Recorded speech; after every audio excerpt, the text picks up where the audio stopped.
You ain't messing around!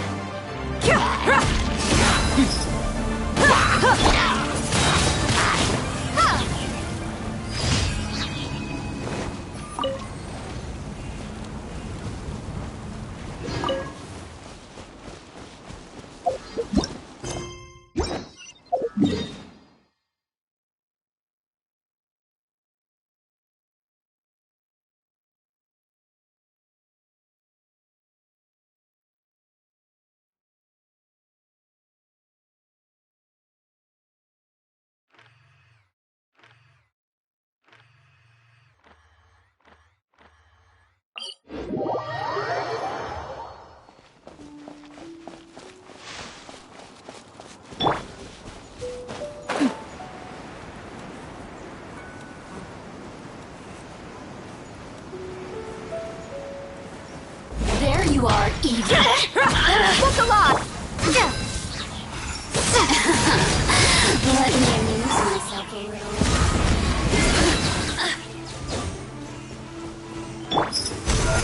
The more, the merrier. Our bond is strong! Let's get it on! Hi! Look at me. Just once more.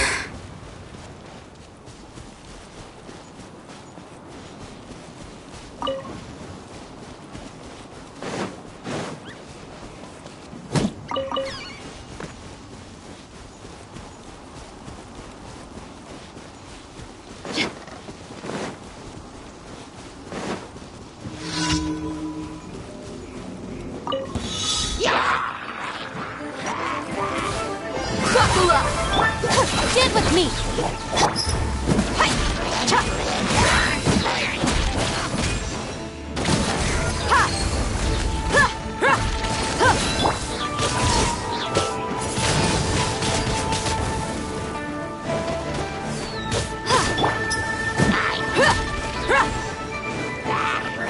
Look alive! Stop right there!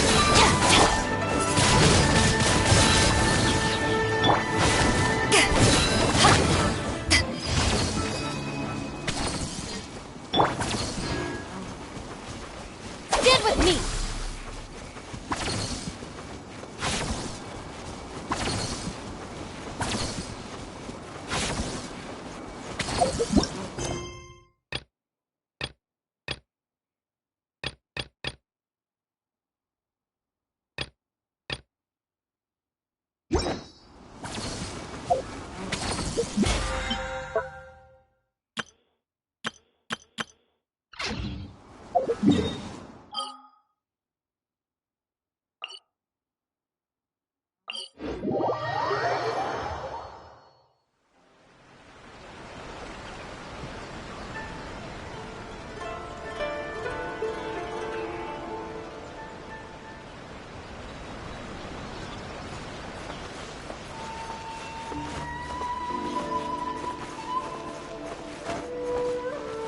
Add Astro.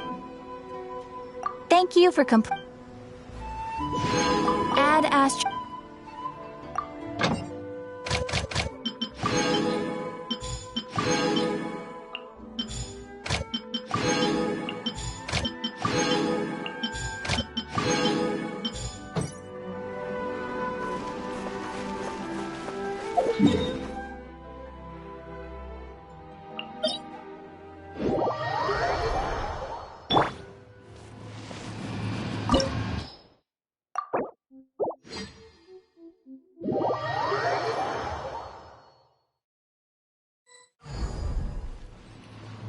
Uglay, you're up!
Wind strike. Inazuma shines eternal.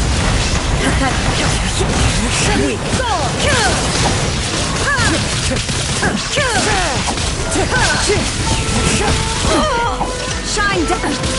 One with wind and cloud.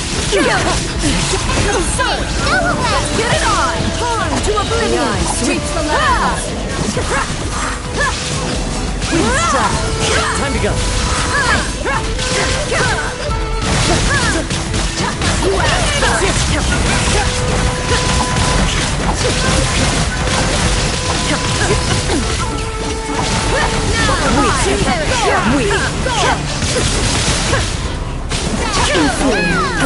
My knight. There's no escape. Time to go. Is your turn? Time to go.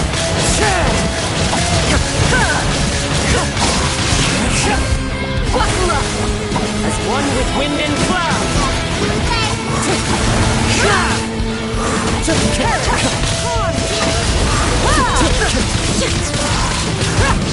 Dead meat.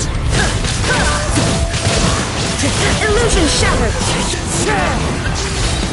Witness. Final calamity. There is no escape.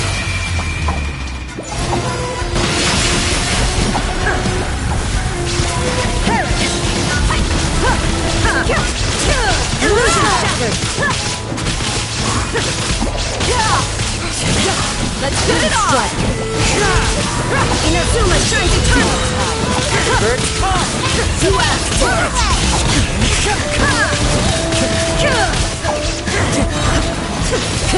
Eternity is in my hand.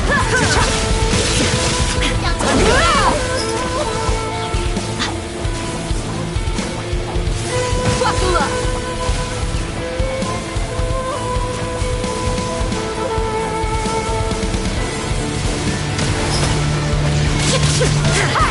Torn to dead meat. One with wind and cloud.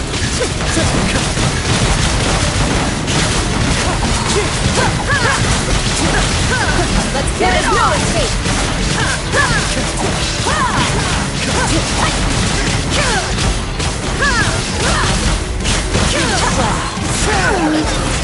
Anya crumbles before me.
This is no place to loaf around.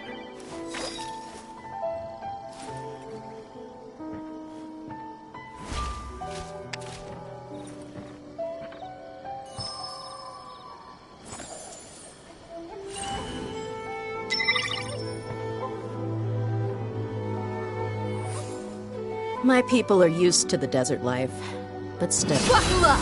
This is no place to loaf around.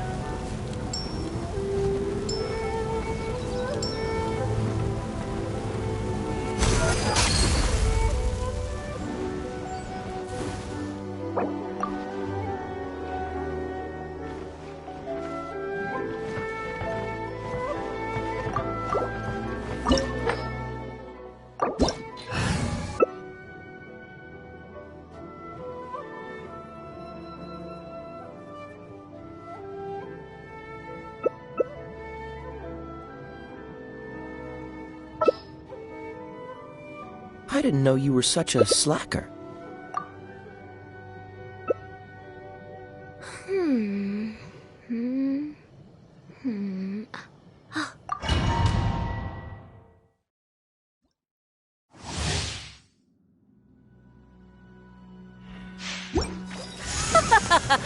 You're trembling.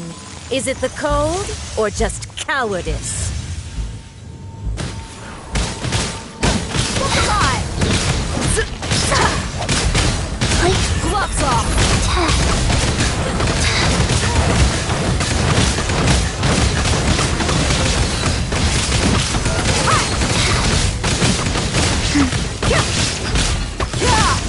Into the frozen void!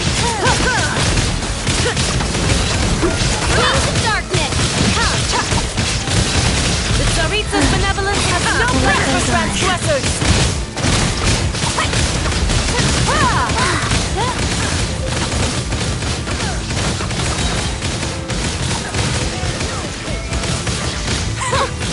Detestable! Buckle up! Faster. You asked for it!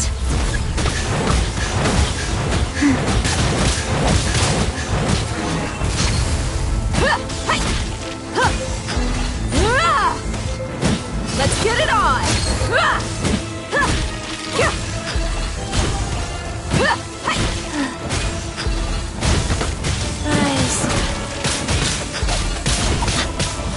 The Tsaritsa's benevolence has no place for transgressors!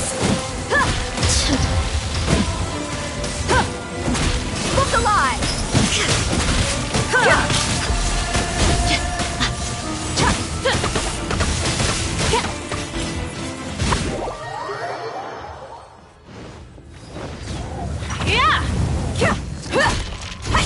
I summon Sacred name.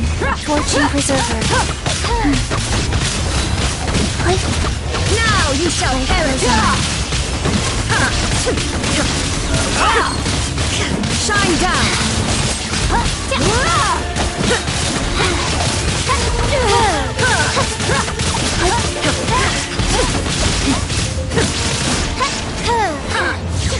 Let's get it on! by royal decree! Opening bags of a duck-eyed treasure. There is no escape!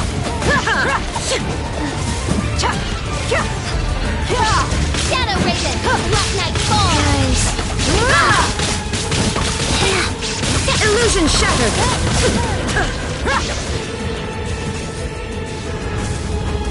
Who dares call me a witch? Wow. Embrace your searing reckoning! Okay, faster. Step aside.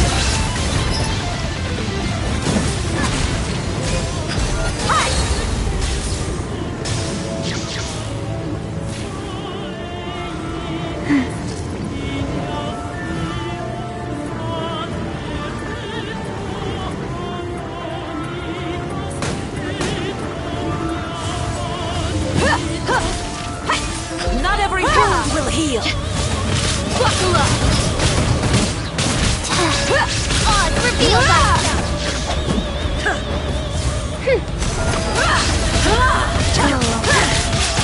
Now you shall perish! Fortune preserver. There is no escape! You asked for it!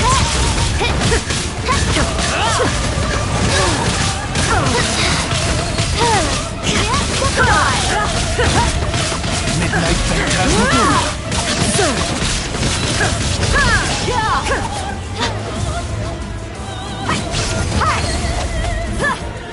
Faster? Okay, faster. Who dares? Size. Holy! A witch! Inazuma shines eternal! Orders given. Orders received.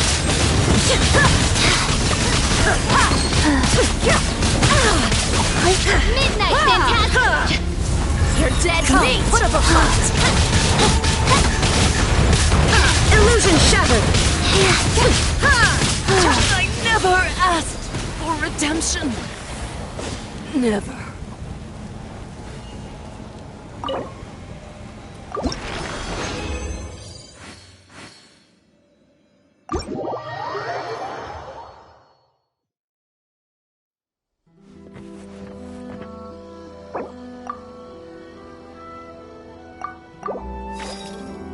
Look alive!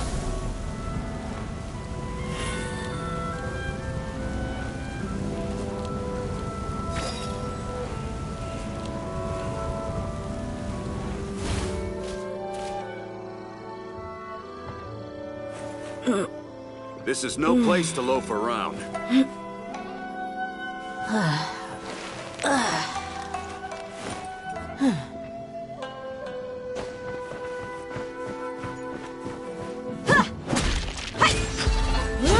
Buckle up!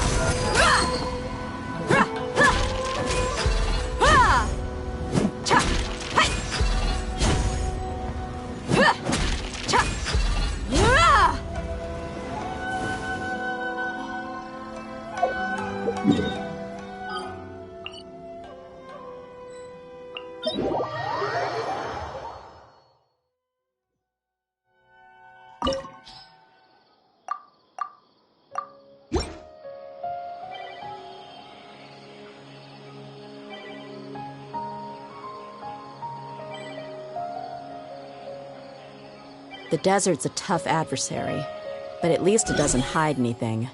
What you see is what you get, and whether you take on the challenge is entirely up to you.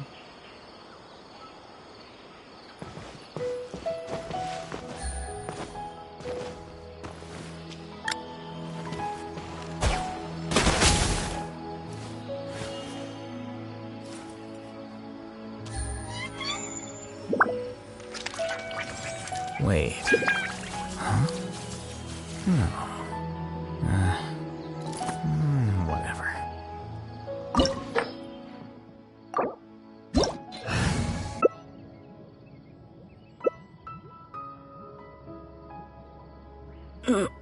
Wait. Huh? No. Whatever.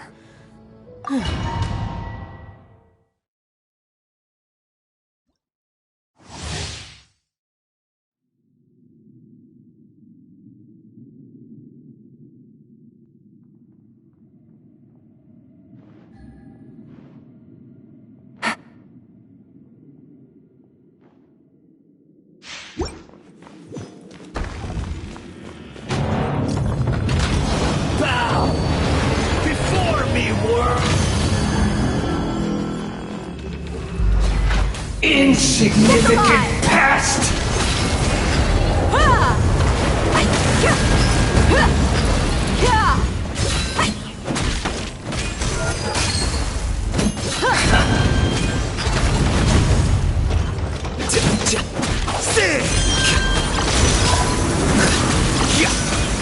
Let's get it on! Perish!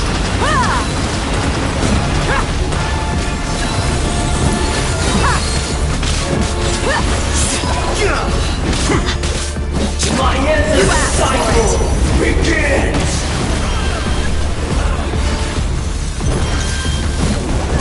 Look alive!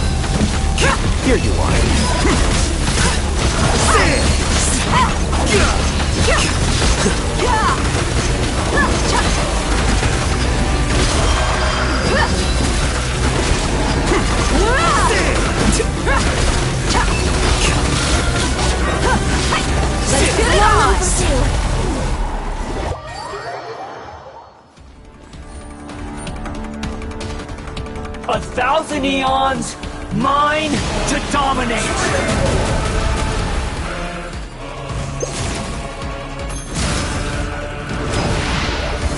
Burn to oblivion!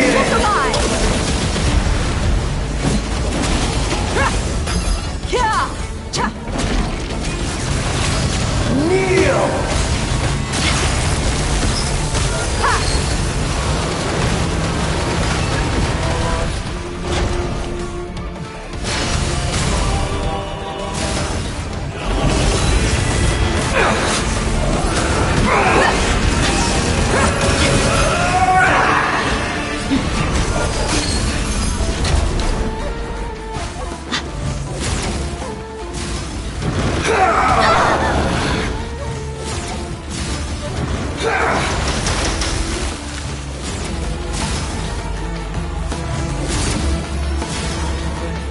Let's get it on!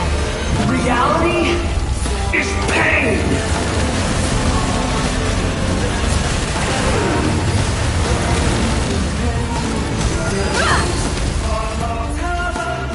Good riddance, cruel world! Look alive!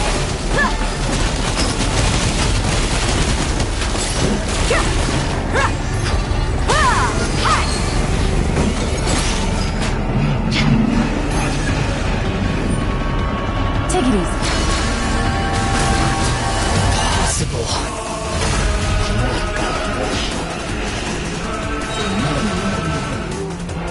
Razor! The process of elimination.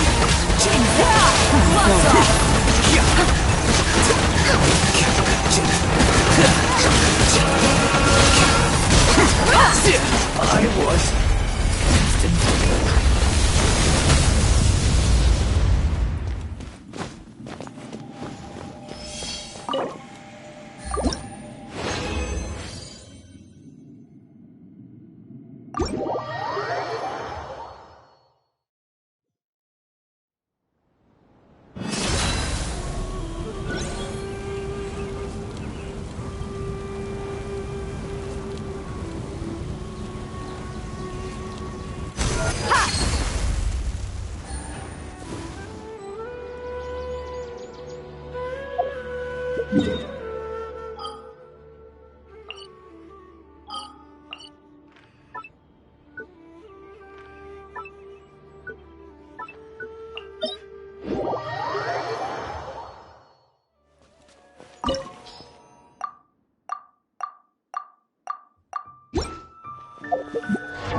and leave the sandstorms behind for a better life.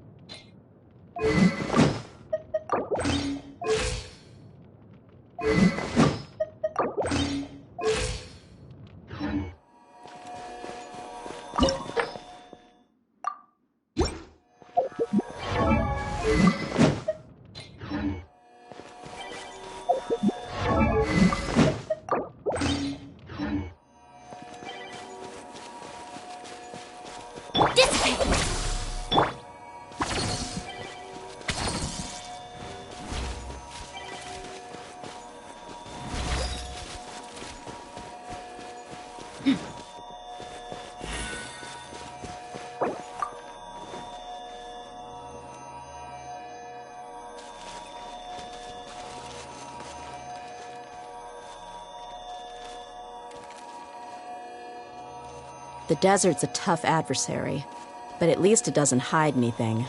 What you see is what you get, and whether you take on the challenge is entirely up to you.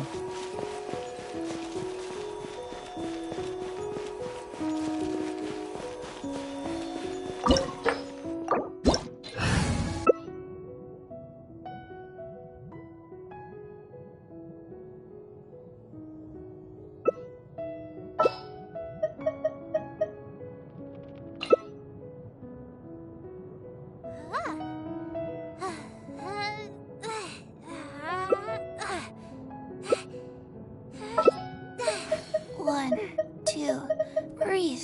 Three, We mercs have four, one simple and rule. Whoever pays the most is your new boss.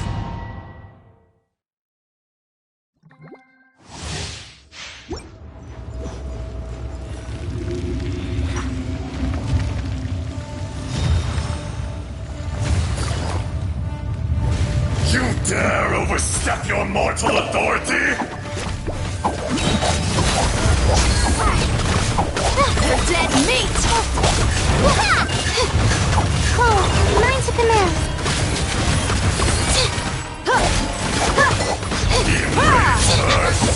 Will not absolve you!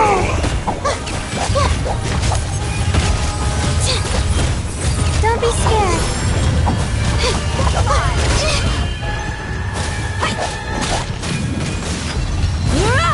Today, you witness your reckoning!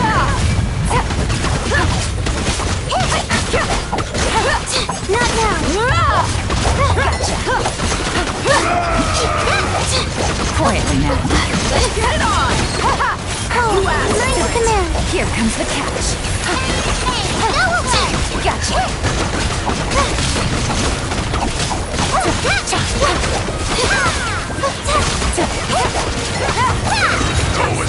Shine free. For 1,000-year pain! The night is cold.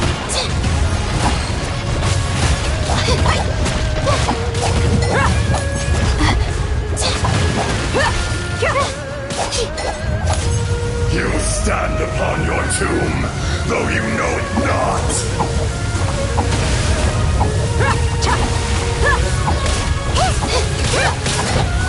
Look alive! Not now. Experience an eon of suffering! Cool. Mine's a command. Gloves off! Quietly now. Buckle up!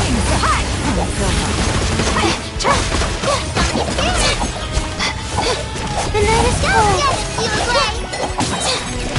Don't be scared.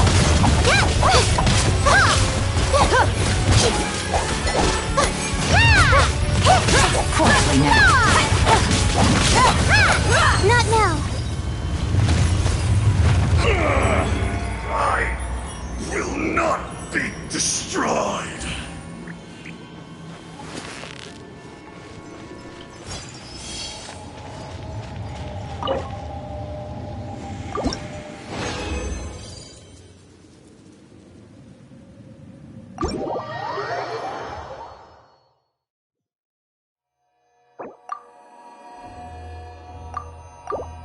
Look alive!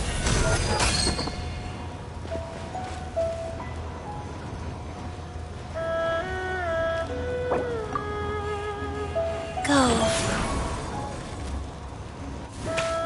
You, Blake! You're up!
Buckle up!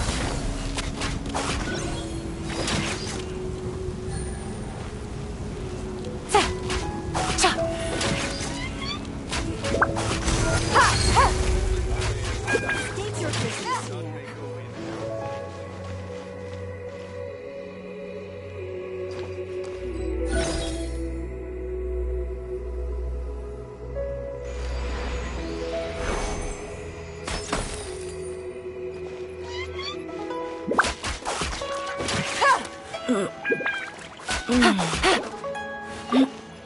State your business.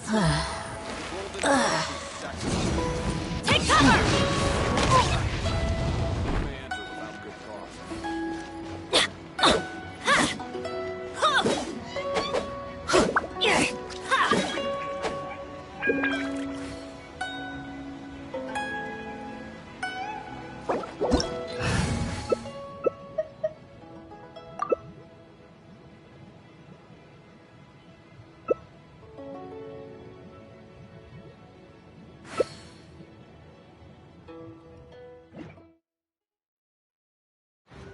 This opportunity is quite hard to come by. Well then, amuse me. Surrender is a valid option. I promise I'll be gentle.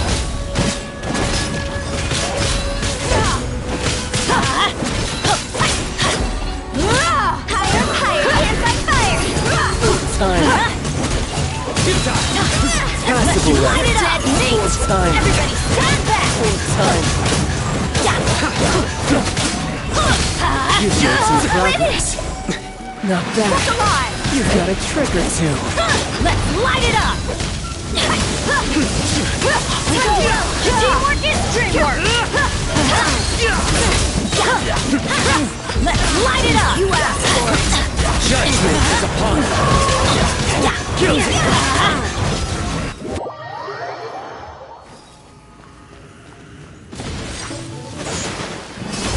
Everybody stand back!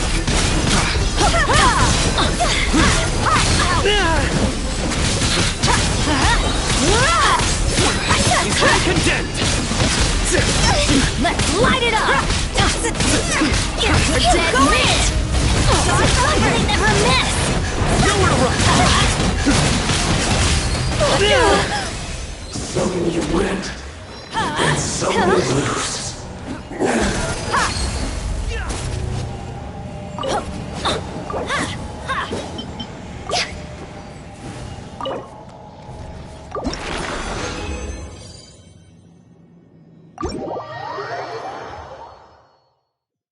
According to some of the older Eremites, it does actually rain in the desert on occasion. And when it does, it's always a lot heavier than this. Out of the way!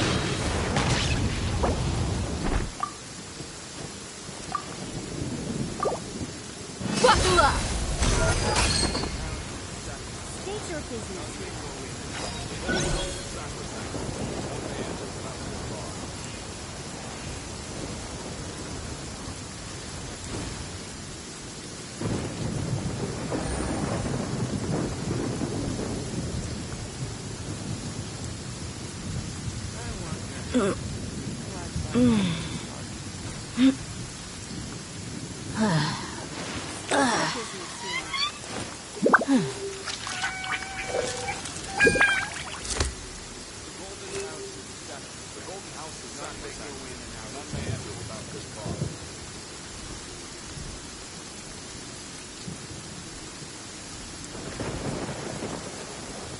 My people are used to the desert life, but still, I hope that one day they'll be able to find an oasis of their own and leave the sandstorms behind for a better life.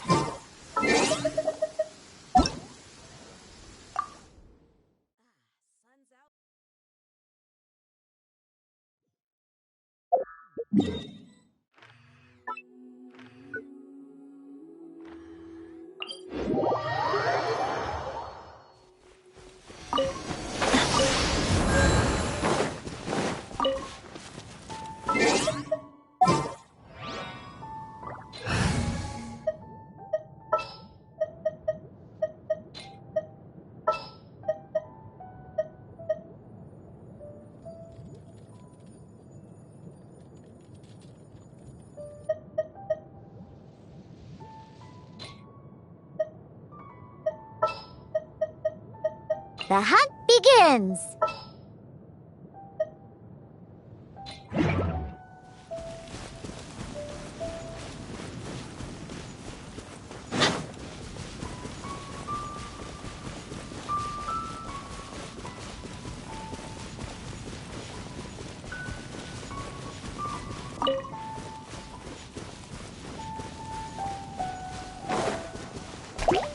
What's a lot?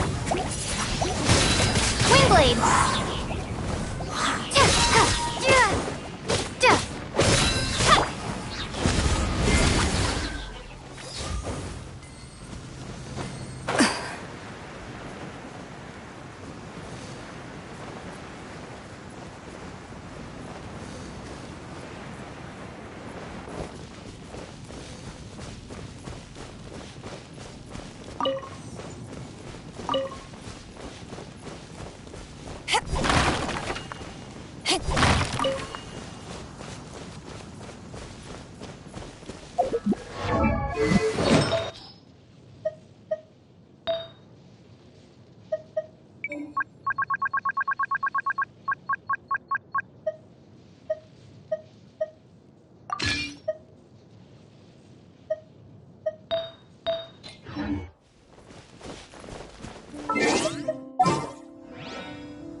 I won't hold you back!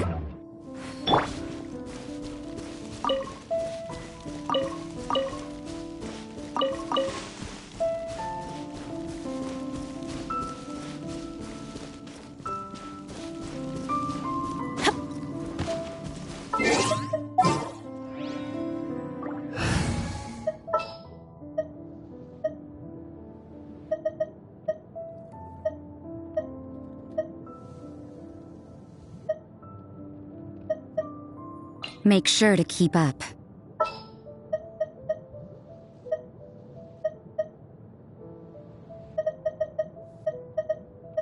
It is as the...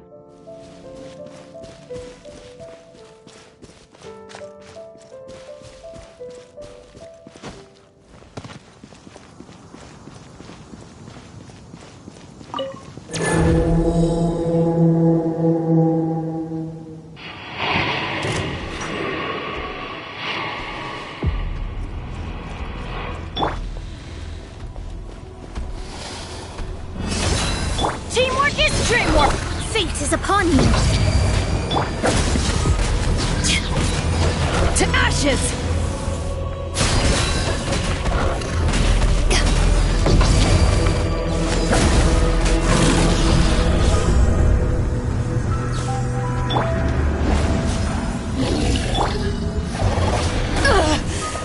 No, let's get it on!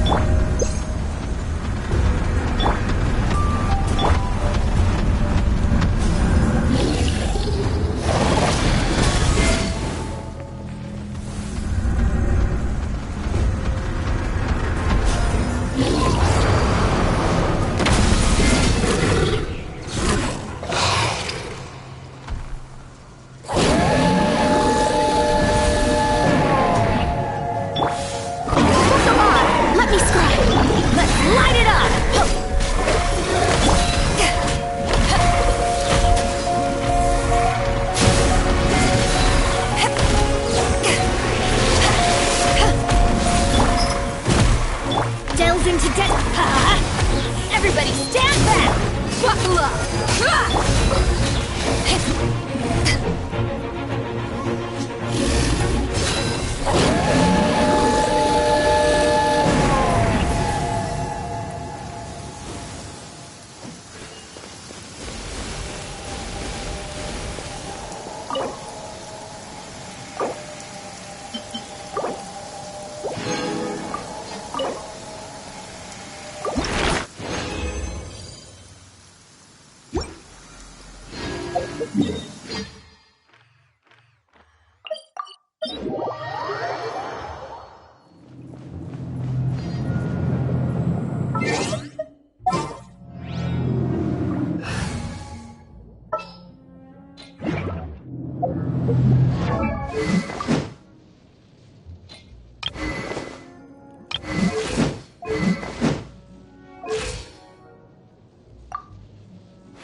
Understood. I just have to stand here, right? I await your instruction. I got you, boss.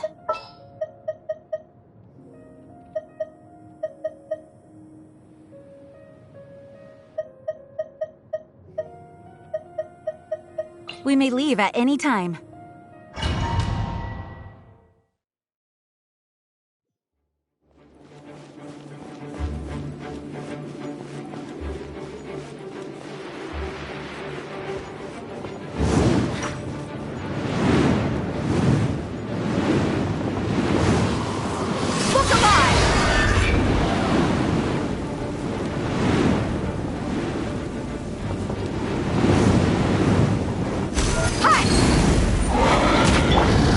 Your troop! Take flight! Yeah!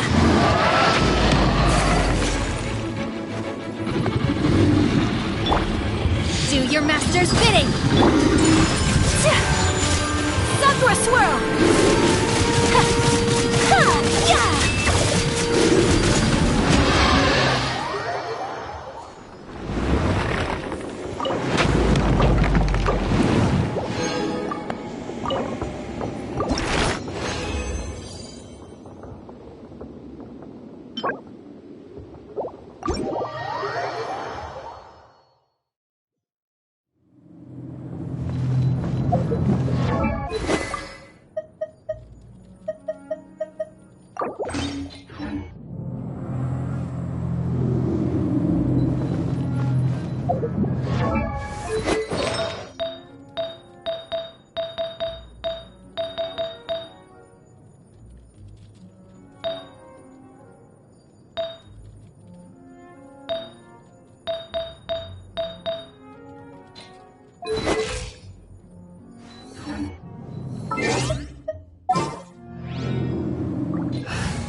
I hear you've got a job for me.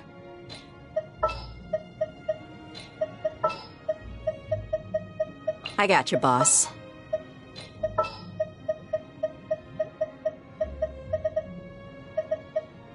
I hear you've got a job for me.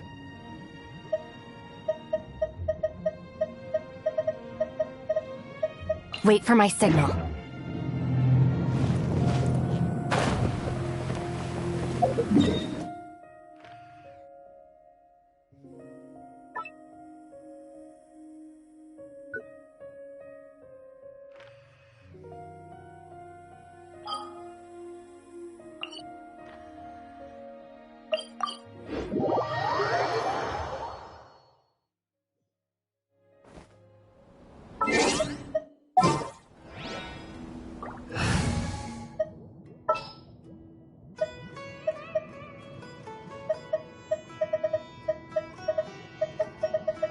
This world is full of...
remember. What else did we put on our shopping list?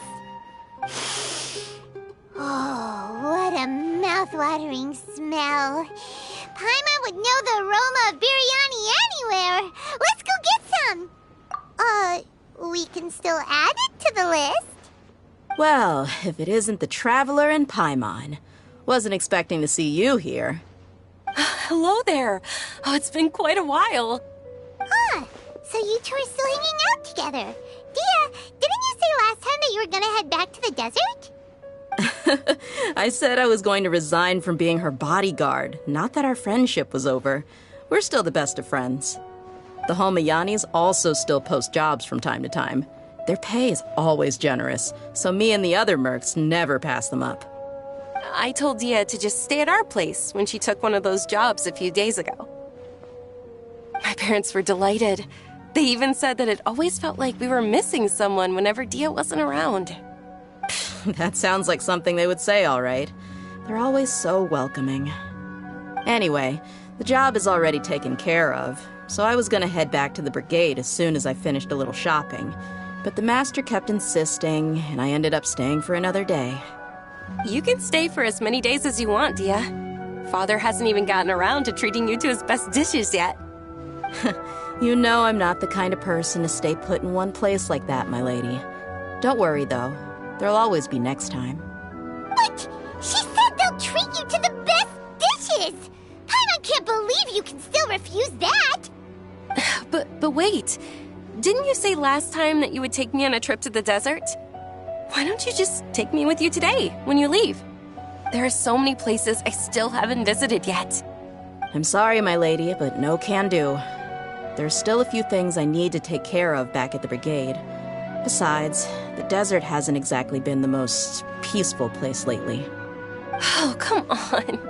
Not this again. That's also what you said last time and the time before that. I know, I'm sorry. Just give me some more time, and I promise I'll plan the best trip ever for you. All right, fine. To be perfectly honest, it's not that I wanted to go, it's more like I feel like something is off about you lately. Ever since you first set foot on the estate a few days ago, you've been acting anxious and even paranoid. Have you been delaying our trip because you've run into some kind of trouble? Nah, are you kidding? You're worrying too much. Would you swear on that? Friends shouldn't lie to each other, you know. I wouldn't pry any further if you're willing to swear on what you just said. But if something really is bothering you, then just tell me. You know I'll help you however I can. Oh, looks like Dunyarzad was onto something. You're too perceptive, my lady. Seems I can't hide anything from you. I just thought that nothing good could come out of telling you about the messy happenings of mercenaries. Knowing too much only leads to more trouble. Mercenary life is a dog-eat-dog world where Mora reigns supreme. Everything operates on a completely different set of rules. That doesn't change anything about what I just said, though. We're still friends, and I can only support you if I understand what's bothering you. My lady, you're not gonna stop until you drag it out of me, are ya? All right, I'll share what I know. Let's go somewhere else first. This isn't exactly the best place for a discussion. Okay, let's talk here. Just try not to draw any extra attention. As you may already know, the Eremites have both a lot of mercenaries and a complex organizational structure. Many mercs are no different than me, just going around looking for jobs to earn some mora. My brigade is called the Blazing Beasts. We're not a large group, but every member is loyal and brave. However, not all Eremite brigades are like mine. Some are willing to cross all kinds of lines for the sake of mora. The most notorious is a faction known as Deshret's Relics. Deshret's Relics? Judging from the name, they must really look up to...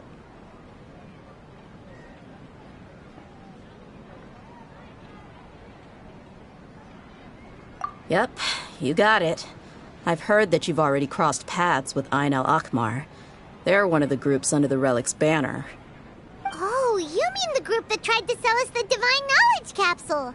Yeah, they weren't friendly at all. Deshret's Relics is composed of many smaller brigades like Ain al-Ahmar. The Relic's headquarters issues orders to all brigades under his control. On any other day, I would want nothing to do with them. Unfortunately, though, the brigade that's stirring up trouble now is none other than Dakan al-Ahmar. Dakan? I think it means beard or something. Believe me, it's a really stupid name. I found it insufferable for years. Anyway, the real issue is that Dakan al-Ahmar is led by my father, Kusela. Say what now? I think I'm starting to understand your anxiety now. But what did they do? I won't go into details, my lady, but they've been involved in a lot of violent incidents. We're talking hundreds. Hundreds? Yep. The scenes tend to be quite gruesome, too. They strip the victims of all their valuables before murdering them. Not only have they targeted merchant caravans and ordinary citizens, but other mercenary brigades as well. That's beyond terrible. They won't even spare their own kind. I don't know how Deshret's Relic sees it. All I do know is that Dakan al-Ahmar has become more and more aggressive over the last few years. If I don't do something about them, then even my brigade or the people of Aru village could become their next target. I just wish I knew what's driven him to do this. Yeah. How can your father do such terrible things? I don't know. People change. He's always been pretty pathetic.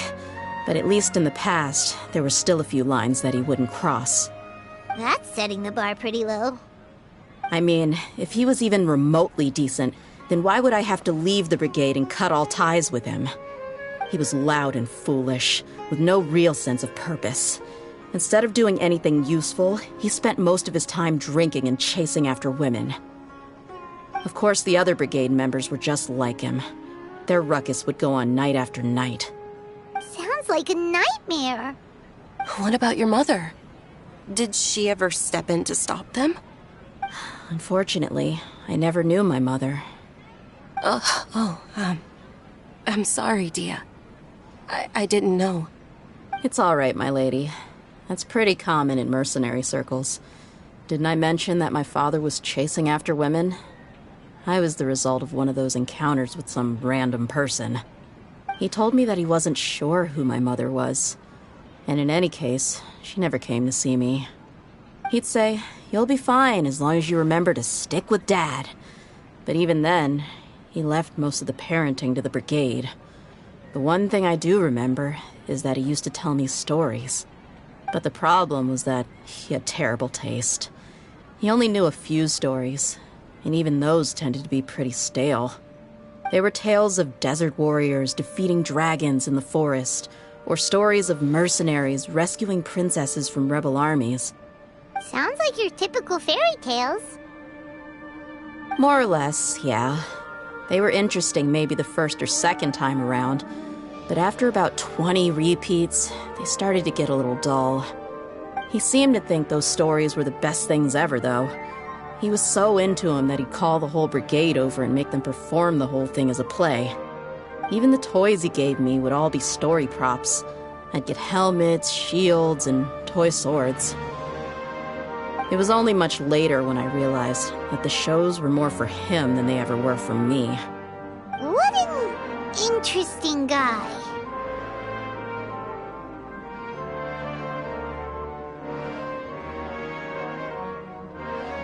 Yeah, I've always found him pretty childish.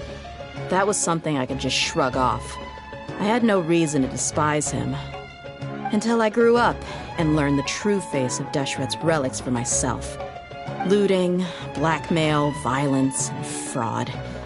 They not only accepted such heinous acts, they would even openly boast about them.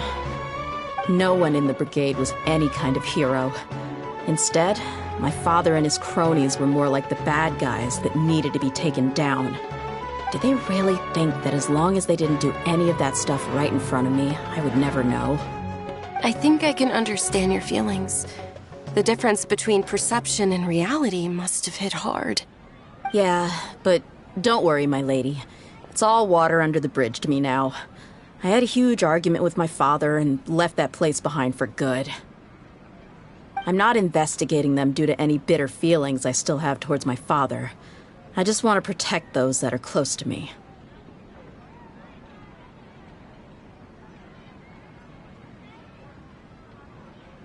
Yeah, I told the boys to gather as much information as they could. Most of the reports concern violent incidents, but there's also some talk of smuggling. I see. But isn't this investigation incredibly dangerous? It is, but every mercenary lives life on the edge. It's a lifestyle that I enjoy. That may be true, but it'll be impossible for those who care about you not to worry. Well, now you get why I didn't want to share any of this with you. What should we do? They both have valid concerns.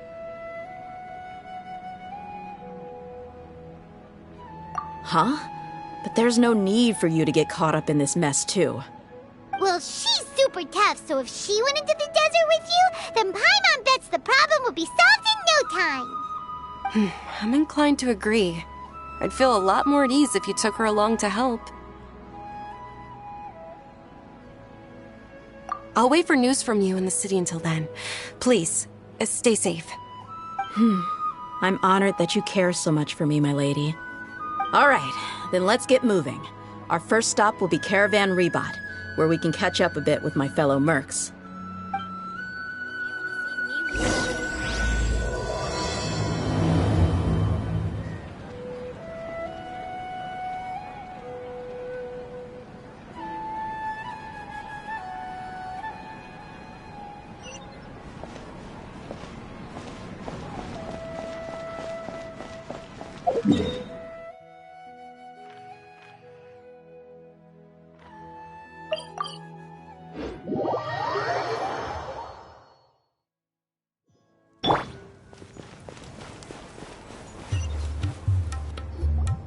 Hey, Dehya, you're back. Are these two friends of yours?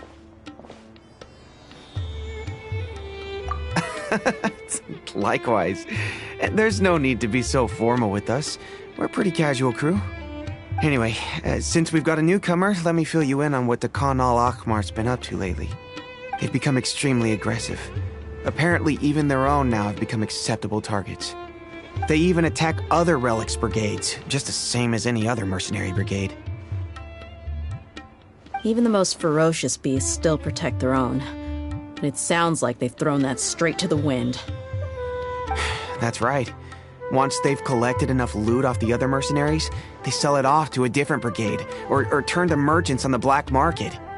A portion of their profits is immediately exchanged for more food and weaponry to be used in their next violent operation. That's terrible! Yeah, and it really makes you wonder why they're so desperate for Mora. A few days ago, Isham and I trailed them for a while, and even disguised ourselves as merchants to conduct trade with them. We were able to learn a few things from the exchange. Rather than saying they're out to plunder and hoard Mora, it'd probably be more accurate to say that they're experiencing an internal power struggle. Wait, a power struggle? You heard me right. The vast majority of their victims are mercenaries from the other brigades of Deshret's relics. If their only goal was Mora, they could have gone after anybody. The targeted nature of their attacks points to a power struggle between the different brigades within the relics. That's the only plausible explanation we have. Unfortunately, we weren't able to find out anything more specific. It seems they're also trying to keep things under wraps. Oh, one last thing we discovered was that over the past few years, as the Khan al-Ahmar became more and more active, Deshret's relics as a whole became a lot weaker.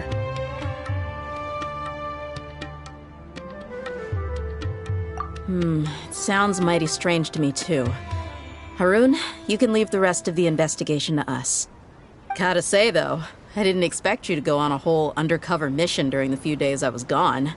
Sounds like you were really putting your necks on the line, no? Nah, it was nothing. We're just as concerned about the situation as you are. The Khan al-Ahmar is your father's crew, after all. What he said. Besides, Dehya, haven't you done more dangerous things than all of us combined? What we did is nothing compared to your experiences. Yeah. And while they went to talk with Dakan al-Akmar, I took a look at the last camp they attacked. Any survivors of the attack were already long gone. There was nothing of value left in the camp. Ah, Hisham and Khalaf. You're here too. We rushed over as soon as we saw you come into Caravan Ribat. Although this new friend of yours looks a little green behind the ears, I'm sensing a special vibe from her. Now that we know you'll have a capable partner with you, we can also rest easy. Hey, what about Paimon? Feel anything special? Oh, you're also planning to tag along with them? Of course! Paimon is the traveler's most important guide. Wherever she goes, Paimon will follow. Oh, in that case, then you'd better take care of her too, Dehya. Don't underestimate Paimon! Don't worry about her. She may look tiny and helpless, but she's been through just as many battles as the traveler here. Even if she had only survived on sheer luck, then that alone would still make her quite formidable. I had no idea. I guess I shouldn't judge by appearances. Oh, one other thing, Dehya. When you're free, why don't you update the deputy about your upcoming schedule? We held another recruitment event a few days ago, but everyone only came to see the Flame Mane. You weren't around at the time, so people were pretty disappointed to only find our crew of rough, unkempt guys. The deputy put a lot of effort into the event, but it was basically for nothing. Only a few people chose to stay, and that really got to him. Sorry to hear that. I'll be sure to bring him some great liquor next time. I left in a hurry, and I couldn't make it back in time for the event. Gotta admit, I can understand their disappointment, though. You're our brigade's main selling point, after all. Now, if only the deputy could figure out a way to bring a few more smoking hot members into our ranks. Keep dreaming. Remember the last time I invited a couple gals into the brigade? You all just froze up with your mouths gaping like a bunch of scarecrows. The awkward silence and weird expressions left quite the impression on them. They were originally interested in joining us, but after that, they both told me they were too uncomfortable to stick around. Hey, didn't we agree to never bring that up again? Huh? Wait, are you serious? Why have I never heard about this? I don't think you were part of the brigade yet. Are you kidding me? I missed a once-in-a-lifetime moment like that and you weren't even gonna tell me? All right. We can tell you about it later. Now's not the time. Hey, don't you try to change the subject. You and Hisham get your butts over here and tell me everything right now. Are they always like this? More or less. There aren't many rules or graces when it comes to mercenaries. We're used to just speaking our minds. If someone starts getting under your skin, you just yell right back at them. And if that doesn't put an end to it, then you just challenge them to a fight. But we also don't tend to take many things too seriously. Being direct and getting it all out of your system as soon as things come up is better than keeping everything bottled up, never talking about it. That's also why I never spare their feelings when I talk to them. If I want to laugh, I'll laugh. If I'm angry, then I'll unload on them. It's hard to stop once you get used to it. Though, I can never do that when I'm with the Homiyanis. Hey, knuckleheads! Can you at least tell me the rest of the intel before you go back to your bickering? Yeah, you hear her, Khalaf? Told you we gotta focus on the investigation first. I drew up a map. Right here is the spot. There you'll find the merchant caravan responsible for getting rid of Dakan al-Akmar's looted goods. All you gotta do is wait and ambush them in the evening. They'll have no idea what hit them. Perfect. Thanks for that. Be sure to pass my regards to everyone else in the brigade as well. Will do. You stay safe, Dehya.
punching bag. Buckle up!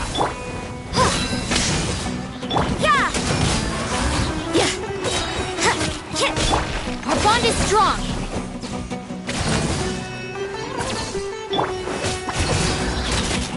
How heartless.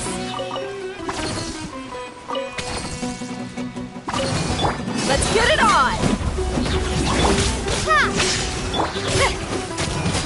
Punishment! Now you're testing my patience. We'll meet again. I could make a tidy sum selling some of this.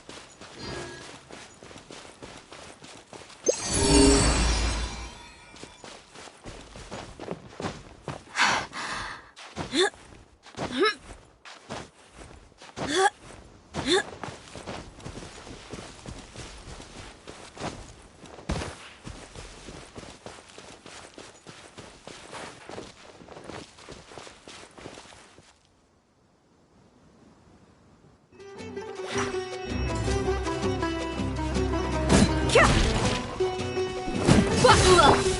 Lightning flash! Judgment!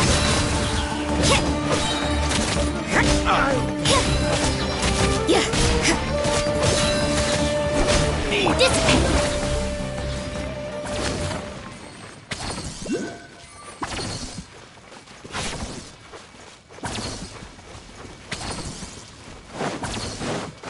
That's like lamb enough. To the slaughter. Stand with me!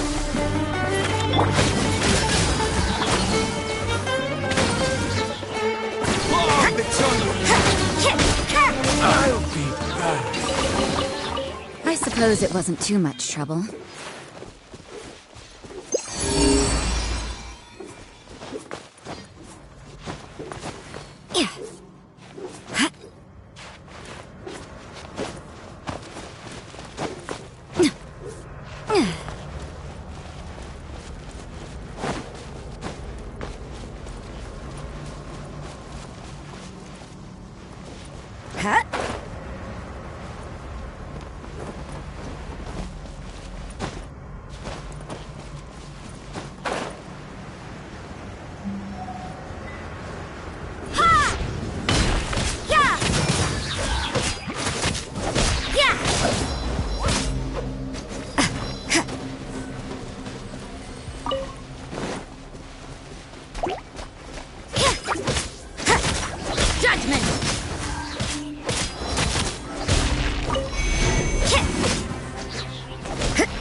Take this!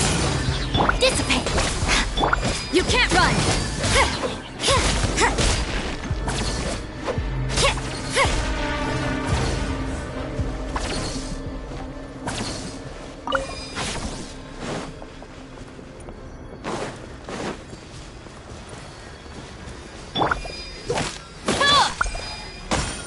Stand with me!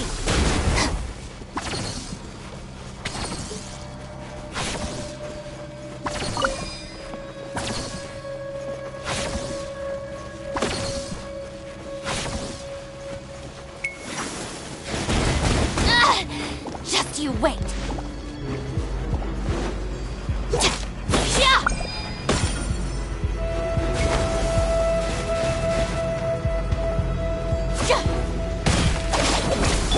Let's get it on!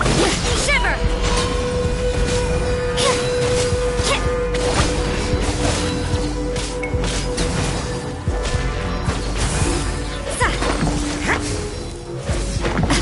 Judgment! Lightning flash! Thunderclap!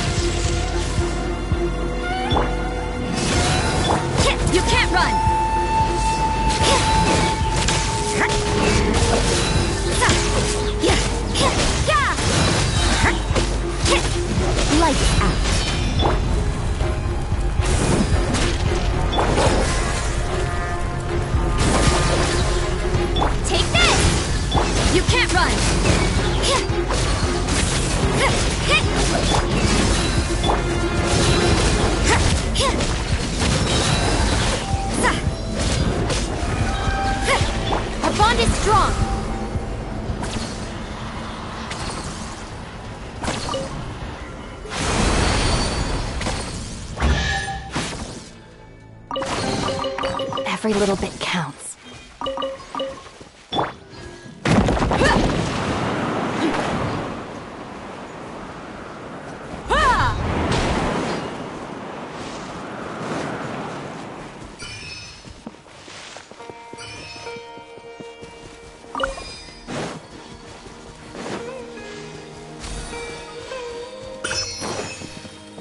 Time to go to work.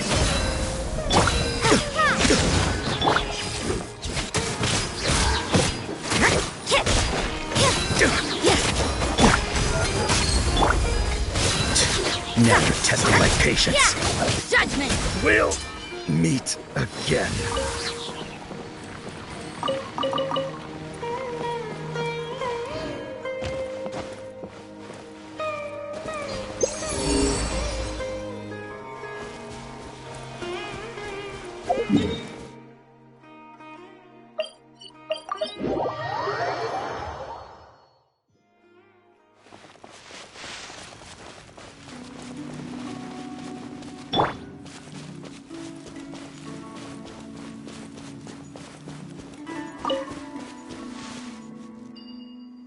This should be the place. Let's find a spot to hide and bide our time. It's gonna come down to a fight one way or another, so let's all be careful. No need to worry. She knows her way around a fight. I'm not worried about that. What I meant is that we probably shouldn't go too hard on the enemy. After all, we still need to get information out of them.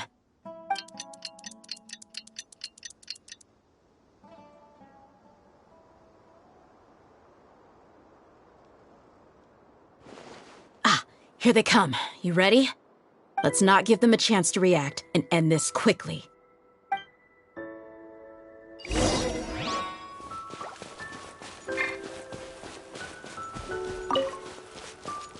That's close enough. Feeling lucky today. Out of my way! You can't run! Punishment! Buckle up! Oh, the jump!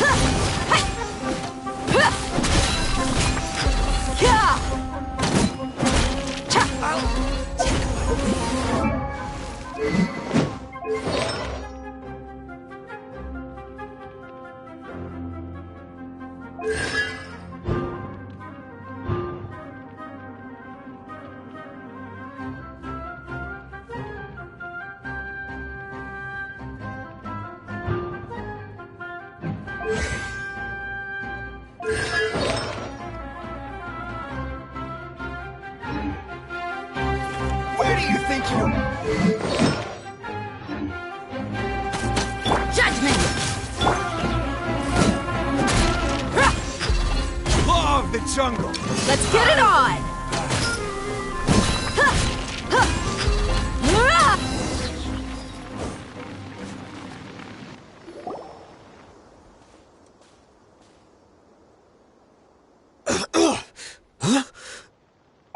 You're... the Flame Mane. Good. That saves me an introduction. All right, time for a little talk. Are you buddies with Dakana Lakmar now?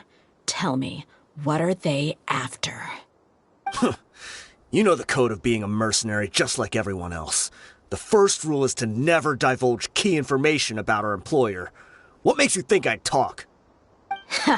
That might have worked on an amateur, but I know you're just looking to protect your reputation. Think about it, though.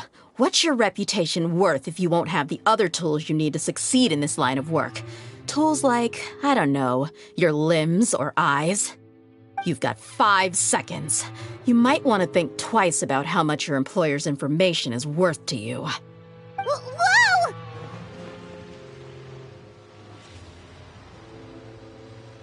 I'm not joking around. We can do this the easy way or the painful way.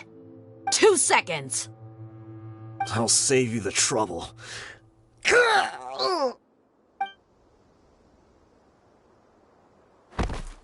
Huh? Are you crazy? He tried to bite off his own tongue. Quick, search the area for any first aid supplies. I definitely didn't expect him to go that far. Thankfully, the wound wasn't too deep, and he just passed out from the pain. But why would he be so extreme? I just wanted to test his mettle. You can get a lot of mercenaries to talk just by threatening them. I didn't expect him to be willing to go through so much pain just to deny us some intel. Well, he's out cold for now. We could wait for him to wake up, but maybe it's not a good idea to interrogate him any further. What should we do? Yeah, don't worry about it. It'll be a waste of time to interrogate him again after that. He might just hurt himself again if we start asking. There are lots of goods around here. Let's search the area. Maybe we'll be able to find something. I'm really sorry.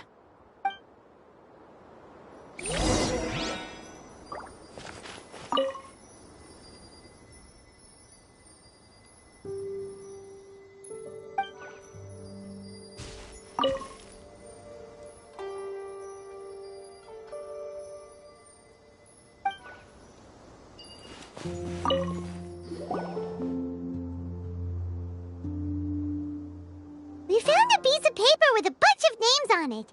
Maybe it's a record of something. Let me take a look. If this really is a merchant caravan, they should have a record of their transactions.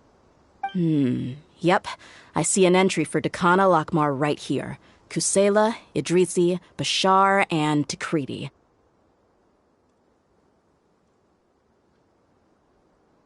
All familiar names. Dakana Lakmar has been trading for a hefty supply of food, weapons, and medicine. It seems that in the past, they used to receive some canned knowledge as well. This caravan is just one link in their logistics chain. Once in the rainforest, the caravan will exchange the looted goods for Mora, and the funds will then be passed to a specific person. That person will then pack the caravan full of necessary goods, which will then be brought right back to Dakana Lakmar. Wait, why is there no Mora value recorded for the final transaction? No value? Yeah, every transaction before the last one was marked with an exact amount of Mora, but the final one, where they paid for everything to be brought back to the desert, was simply marked as delivered.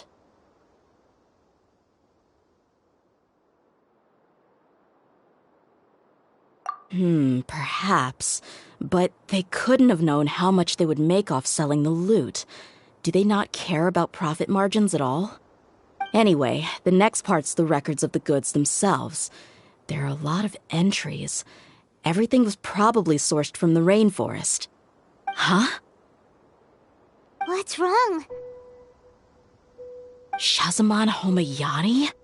Homayani? You mean Dunyarzad's family?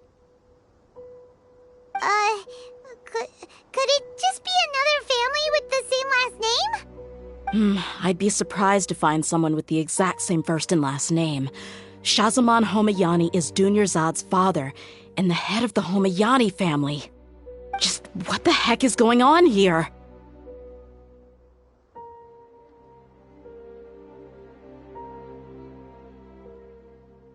I'm sorry, you're right.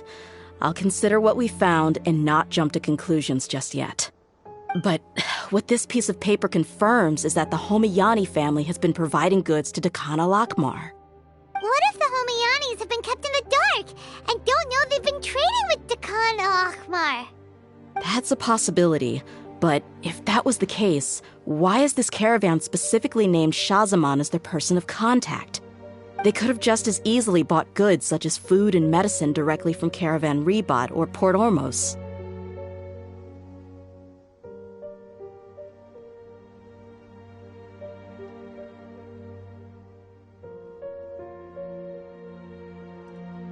Yeah, funding violence and looting.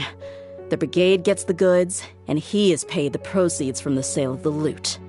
But why would he do something like this? It's not like the Homayanis are in need of money. I honestly have no idea. I've been to their estate many times, and I've never noticed anything suspicious. The only potentially large expenditure I could think of would be the treatment costs for Dunyarzad's Elazar. Maybe they borrowed a lot of Mora in the past? But that's still just a speculation. I don't think the Master would stoop so low to make Mora.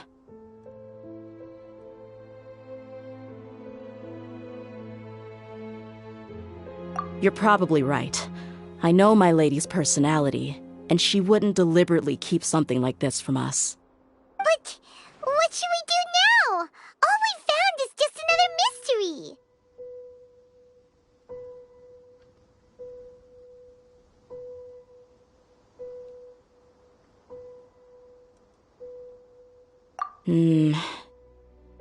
If you ask me, we already have no choice but to confront her about this. I'm not worried. It's too early to make a verdict yet. I still have faith in the Homayanis. Let's go find my lady again. We'll tell her everything and see if she's willing to lend us her support. If we're lucky, we can not only figure out the mystery of this paper, but also follow the trail of breadcrumbs to the people responsible at Dakan al-Akmar. Dehya, are you sure this is the best decision? What if instead of getting the help we need, we just end up revealing everything we've discovered to the enemy? I've considered that possibility. But even still, I want to tell her what we found. I think I owe her that much. True friendship is built on trust. She showed genuine concern for me when we first brought up the topic. I can't repay her kindness with doubt and suspicion. That's not how I deal with people. You're right. Paimon wants to trust Dunyarzad too.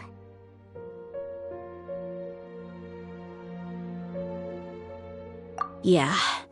Let's pay another visit to Sumeru City.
There are a few interesting trinkets here.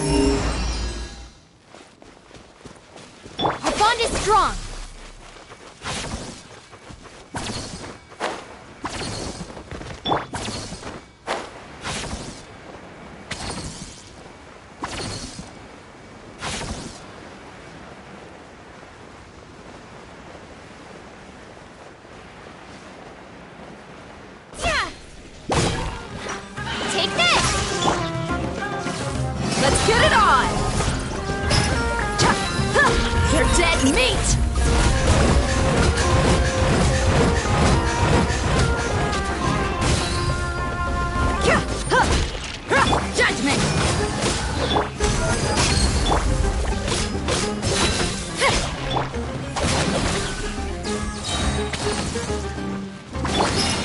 You ain't messing around!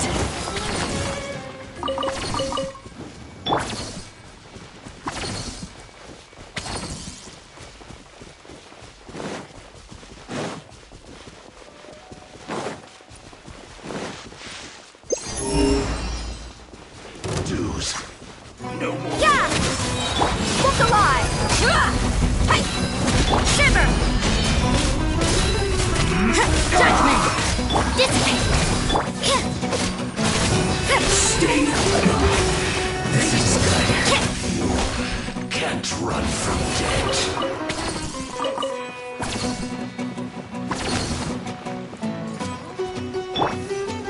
You need to hurry up! Let's get it on! Stand with me! This was well Thunder done! Blast! You can't run! You need to hurry up! Yeah! Roast and fry! Buckle up! You need to hurry up! Ha! Yeah, lightning flash! You're caught!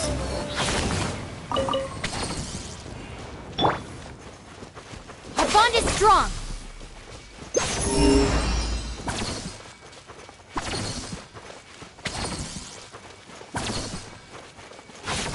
There you are, eavesdropper.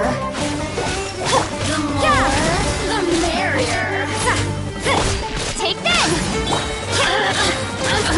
Punishment! Blink! Let me amuse you. Look at me. Just once more.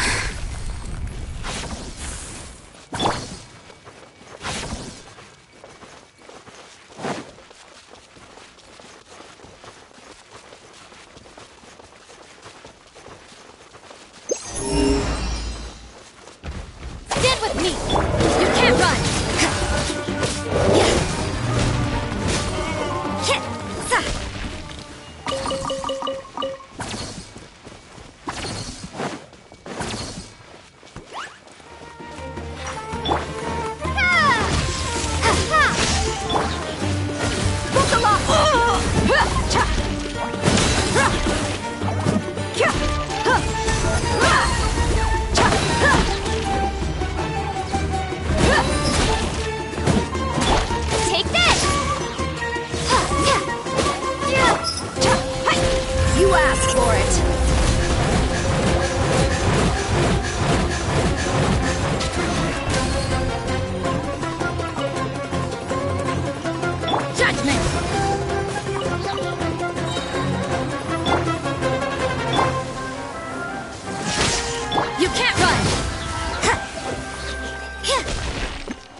Sucker for a punch, huh? Happy to oblige. Let's get it on! Take this! Stand with me! Hi! Hi! Cha! Ha!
Strong!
We're back, my lady. Oh, you're back a lot sooner than I expected. You mustn't have run into any trouble then. Well, how did it go? What did you come up with? Actually, we're still investigating. It's just that we've discovered something strange. I see. The clues you found have led you back here, in the city? Something like that, yeah. You all look a little dispirited. Whatever you found must not have been very encouraging after all. Why don't you discuss it with me? Maybe I'll be able to say something to cheer you up? It's okay, my lady. It's not so much about me being upset with my father or anything like that. How should I put this? So something is wrong. Even the Traveler and Paimon have been uncharacteristically quiet. On any other day, Paimon would have already waved to me with a smile and shouted, Dunyarzad, we're back! So tell me, what happened? Well? My lady, please prepare yourself for what we're going to tell you next. It concerns the Master. The Master? You mean my father? Okay, I understand. Don't worry about me. I'll listen as attentively as I can. My father has been supplying goods to Dagan al-Akmar? Yeah, it makes as little sense to us as it does to you. I've never doubted the Master's integrity, so I'm having a real hard time rationalizing how he could ever support an infamous brigade like them. Maybe he's not actually aware of the full story and just stumbled into the deal by accident.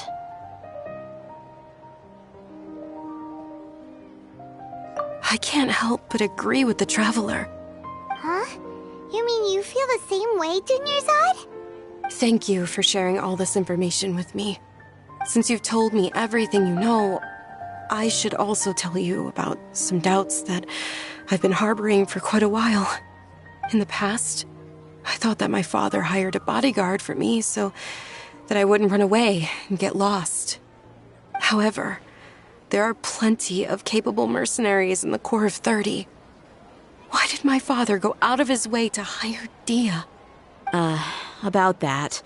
Well, the Homayanis really needed bodyguards, so they reached out to the Blazing Beasts. Later, the Master told me that I was one of the best mercenaries he'd ever seen, and that I should stick around to become one of his bodyguards. He offered me a pile of mora, so I just signed on. Well, but that didn't really answer my question. Just think about it. Why did my father specifically reach out to the Blazing Beasts? Maybe the Corps of 30 just didn't have anyone available, or maybe someone recommended us. I've never given it too much thought. I think I get what you're saying. You'd think none of this was a coincidence. Precisely. At first glance, nothing seems strange or out of place. But there are many parts of the story that don't actually make any sense. If my father had always been in contact with Dekan al-Akmar, then it would make sense for him to bring Dehya into our house. You mean the goal all along was to get Dehya to be your bodyguard? No, that's too much of a stretch. I cut all ties with my father a long time ago. He has no control over my life anymore. But that still doesn't rule out the possibility that your father has still been trying to influence your life without you knowing. So, the Master was not likely an innocent victim in all of this? Sorry we put all this on you so suddenly, Dunyarzad. It's okay, Paimon. I should actually be thanking you. Regardless of his reasons, if my father has truly been funding a violent group of mercenaries, then it's my duty to bring him back to reason. But is that really the right thing to do? My father has committed many atrocities and deserves all the punishment that he has coming to him. I have zero sympathy for him. You may call me an ungrateful child, but my feelings will remain the same. However, the Homayani family has treated me with nothing but generosity and kindness. If we decide to investigate this further, we could end up implicating the entire Homayani family. I would be biting the hand that's fed me over all these years. Dehya. It's all right, Dehya. If anyone were to ask, you could always just say that I'm the one who instructed you to get to the bottom of this. You don't have to do that, my lady. I'm not conflicted because I'm afraid of taking responsibility. Besides, you're the one we should all be worried about right now. Hey! It's still too early to give up hope! What was the thing about friendship again?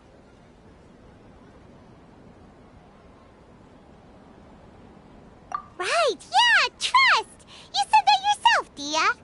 Besides, there's no point on getting all riled up before we've confirmed all the facts!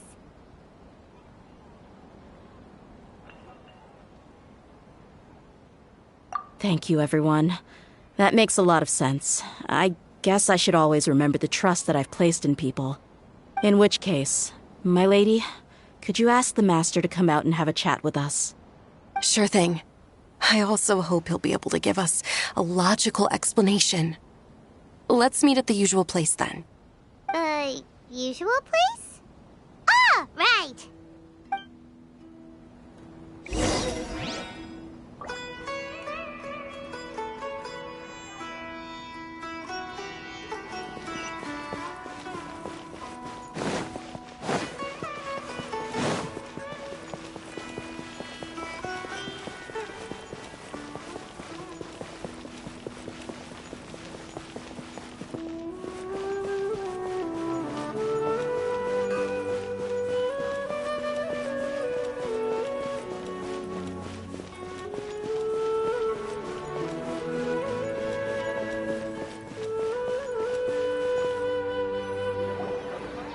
Thank you for coming, sir. Please allow me to introduce these two. This is the Traveler, and next to her is her travel companion, Paimon.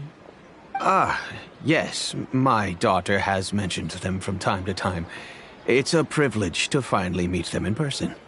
But we may skip all the pleasantries for now. What is the important matter you wish to discuss with me today? Well, we wanted to bring this transaction record to your attention. There's something on this record that we're all pretty curious about. So, that's what you found? Huh. Seems like I can't keep everything from you much longer. If you wouldn't mind, we'd like an explanation. Well, it's a long and difficult story. And to be perfectly honest, I'm not sure if I'm doing the right thing. What I do know, though, Dehya, is that the truth will bring you no solace. If anything, it will likely cause you a great amount of anguish. Wait, me? Yes. I understand perfectly why you came to see me. And I am touched by your collective commitment to do the right thing. But knowledge always comes at a price. And sometimes, as they say, ignorance is bliss. Your father, Kusela, and I both believed that.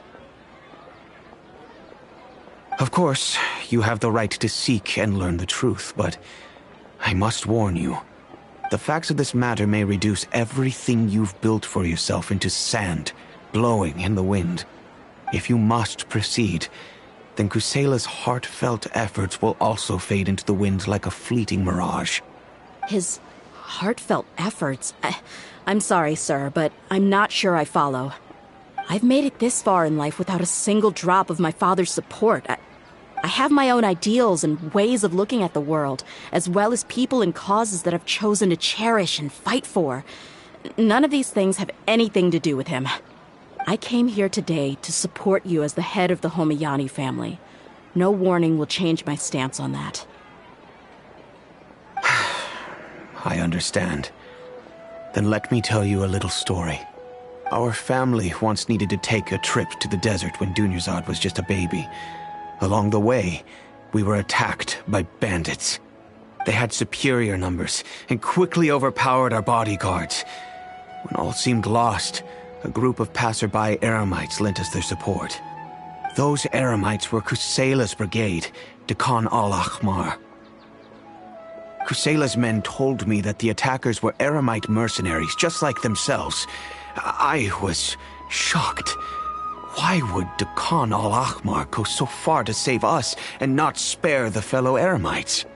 Kusela was grinning and walked over to play with baby Dunyarzad. She was startled by his unfamiliar face and nearly started crying. Really? I never knew. He said that he had no particular reason to help us. He just took pity on us because he had a daughter about the same age.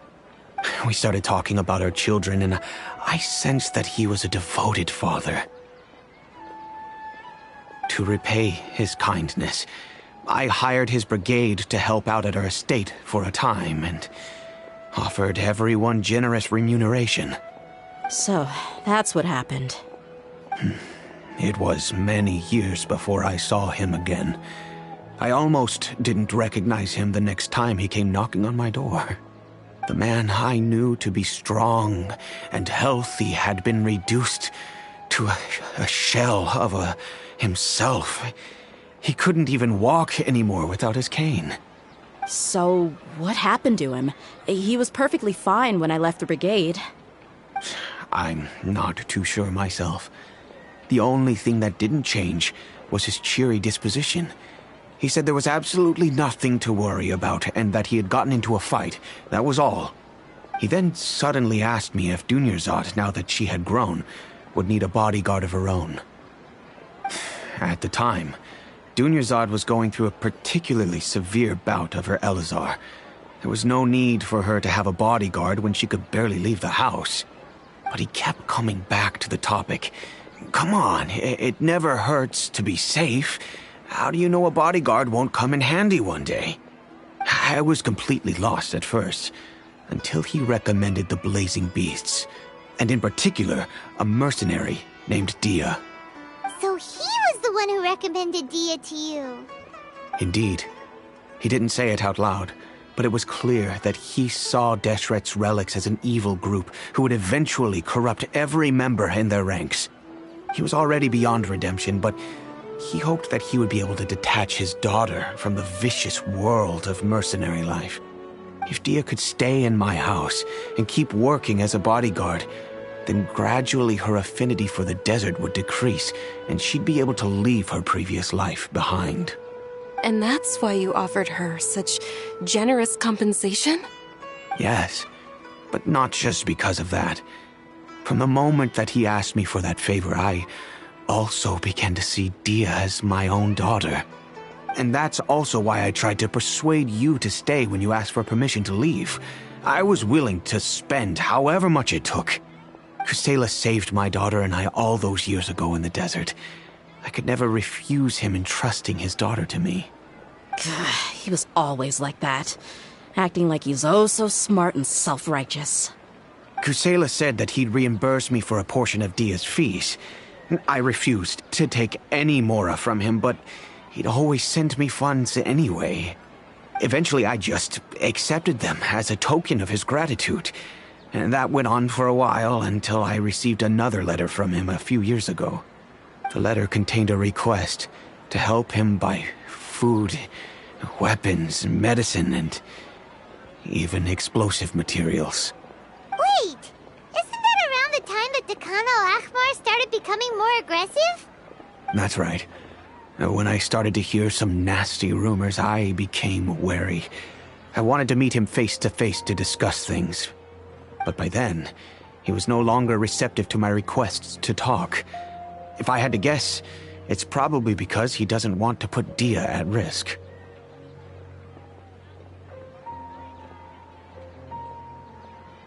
That thought occurred to me as well. I figured that he probably came to me for help because he had nobody else to turn to. After some deliberation, I decided to send him some food and medicine. I turned down all his requests for explosives and weaponry. I am aware that even such a reduced gesture of support could lead to others coming to harm, but I could not simply reject his plea for help. In the end, it probably was the wrong decision. I plugged my ears to the rumors and just chose a solution that made me feel least guilty about myself. If you can, please tell me where he is now. None of the things he's doing right now make any sense if he's just trying to keep me from getting tangled up in his world. If all he wants to do is steer clear of me, then maybe he shouldn't have brought me into this world in the first place. Oh no, Dehya, please don't feel that way. I'm just angry because I can't wrap my head around any of his actions.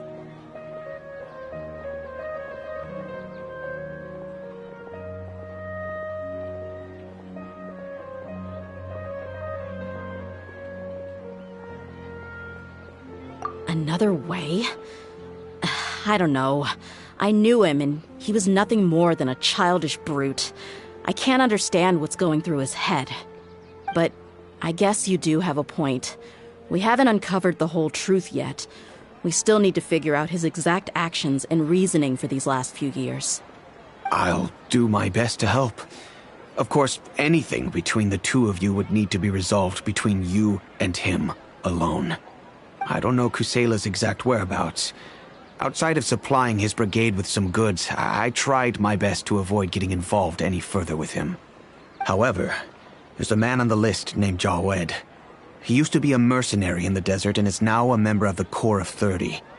He's responsible for supplying weapons and liaising with the Dakan al-Ahmar's merchant caravan. I think he should know Kusela's whereabouts. I've heard that he likes to have a few drinks alone and enjoy the cool wind at night outside the tavern. Maybe you'll be able to find him there. Understood. Thank you, sir. Then I guess this is bye for now, unless... I'll stay and be with my father here. To be honest, I'm still a little dazed and haven't finished processing everything quite yet. My father has indeed done something wrong, but if I think about it, I'm also not sure if there was a right way to handle this problem. I feel like our only course of action is to turn everything we know over to the Core of 30 and let them render judgment. Yes.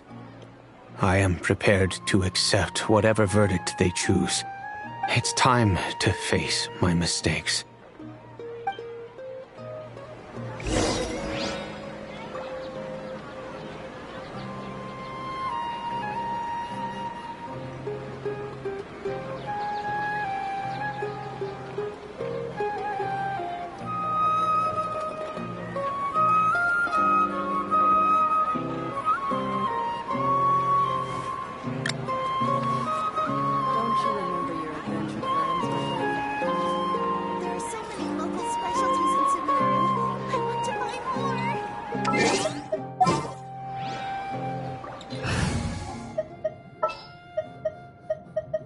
This is how it must be. Let the wind lead.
Who are you guys? I know what you've been up to. Smuggling weapons to violent brigades in the desert while working for the Corps? Pretty bold, if you ask me. Shh. Keep your voice down. How do you know all that? Come with me. We should take this elsewhere. I'll be happy to talk things over once we're somewhere private.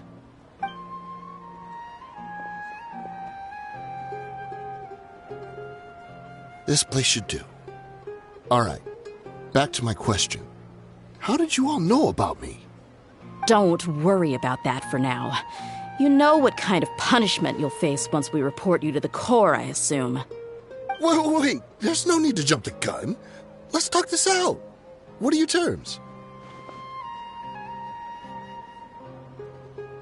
So what's in it for you anyway, Mora? Well, I was a little tight on money at the time, and Kusela took good care of me in the past. I weighed it in my mind, and I couldn't find a reason to turn the opportunity down. I wouldn't only be helping my benefactor, but I could also make some quick Mora. Let me tell you how it is. We're investigating Khan al-Akmar, and we're gonna put an end to their operations. If you provide some help for us, then we might just put in a good word later to reduce the terms of your punishment. Hey, why don't we discuss this a little first? Listen, I made quite a bit of more from my last run. You just give me a number, and I'm sure we can... Shut it. My patience is running out. You should know when a mercenary is after something other than money. All right, sheesh. But you gotta promise you'll put in some nice words for me later. They're always on the move. Here's the spot they were at the last time I made my delivery to the desert. Feel free to go have a look. I'm just telling you, though, it's not on me if they're not there anymore. Sure. And then you can forget about any nice words from us. Hey, come on. Now you're just being unreasonable. Really? And how do I know you're not leading us straight into a trap? Don't forget, you're the one with no bargaining chips. All right, I get it. Why don't you go take a look, and if they're not there anymore, I'll try to figure out something else for y'all. Now that's more like it. Let's move.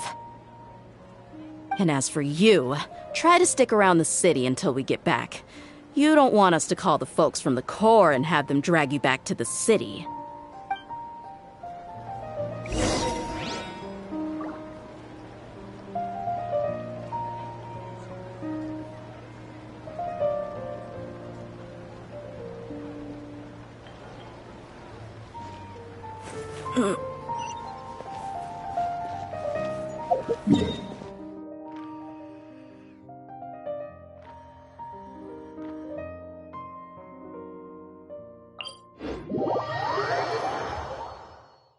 Stay close. No going off on your own.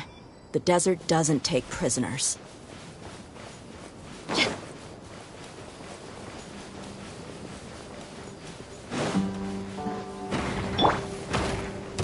Thunderclap! Ha! Look alive! Decided by destiny! Let me scribe! You're dead meat!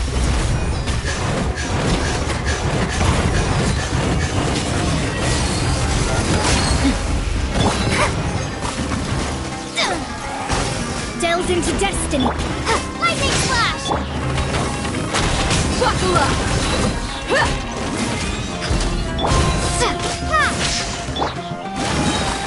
Written in the stars.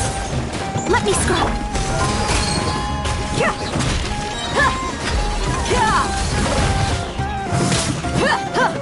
Take this!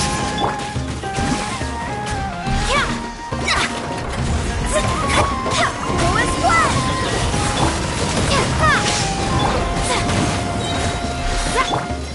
Let's get it on!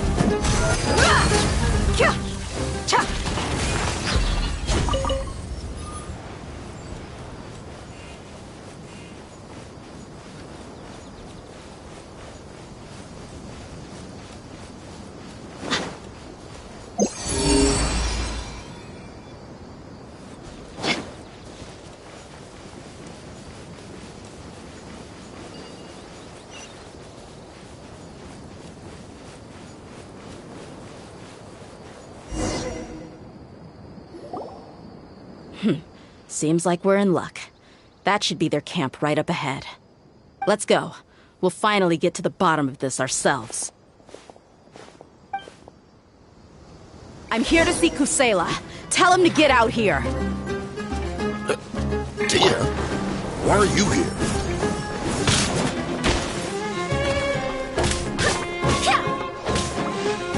Take that! Take that! Fate is upon you! Look alive! Hi! Hi! Delve into destiny! Lightning flash! Haven't you all done enough? Oh, so are you also here to stop us? Stay out of this. It's got nothing to do with you. Shadows of fate, decided by destiny.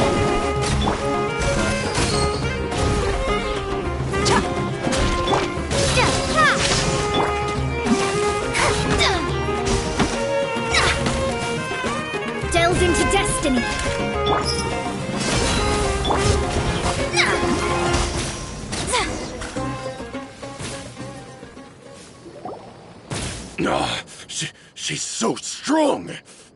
Enough fighting. We all know each other, and I don't want to take things too far. Just bring Kusela to me. There's no use hiding him anymore. Did you understand a single word I just said?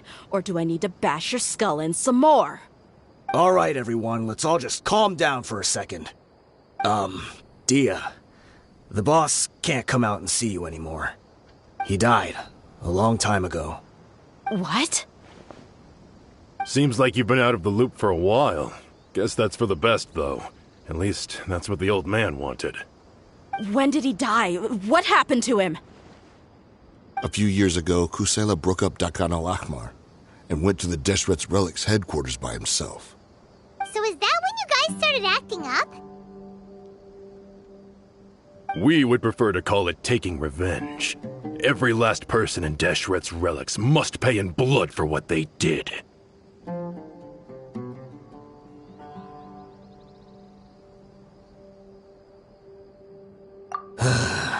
Let me start from the beginning.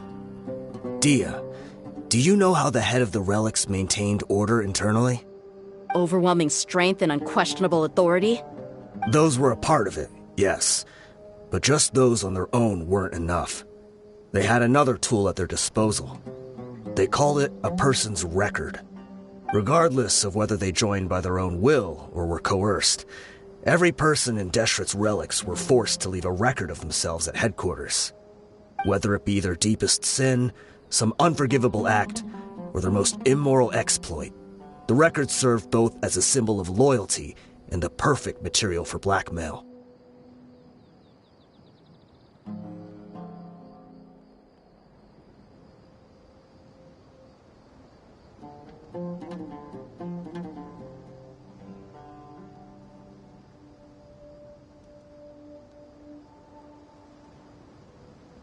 That's precisely it.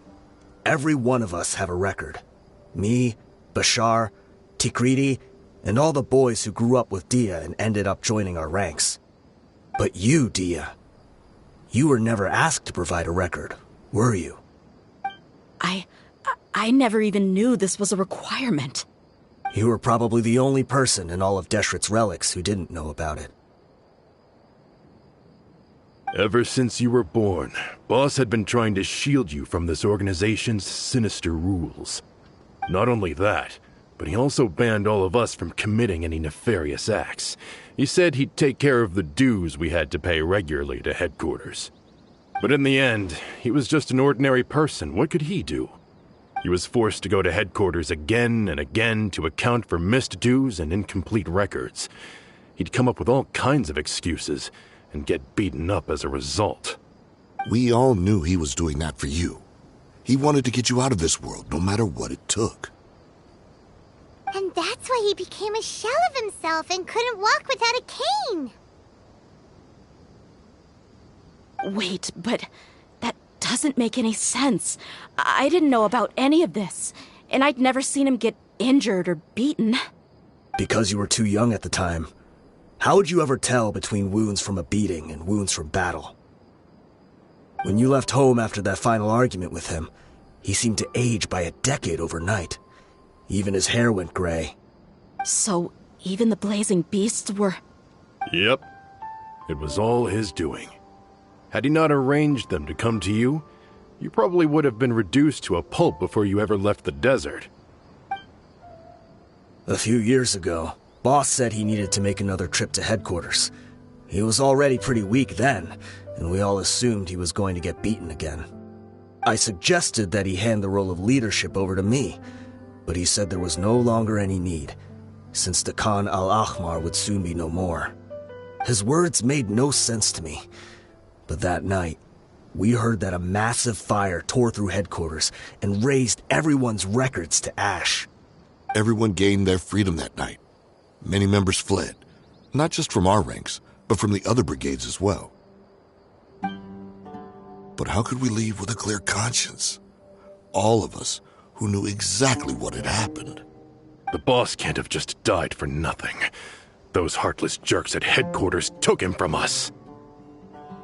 From that point on, the sole purpose of Dakan al-Ahmar became revenge.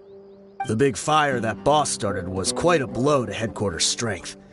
It's given us the opportunity to launch our attack. Even though we're outnumbered, we vowed to see our revenge through to the very end.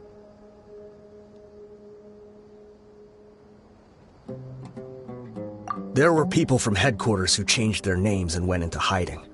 Some fled to other brigades, and others escaped to the rainforest. But we won't let any of them escape our wrath. They'll all pay for what they've done.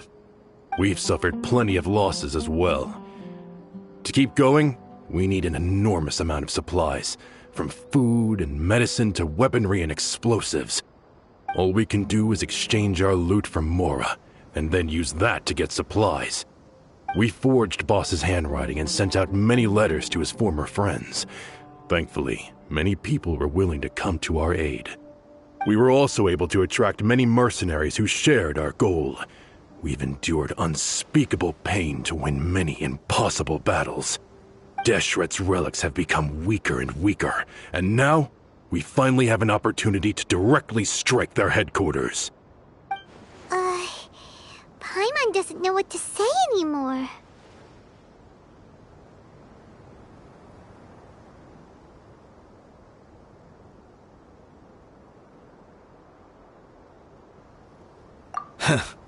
We do know right from wrong, but we were sinners from the very beginning.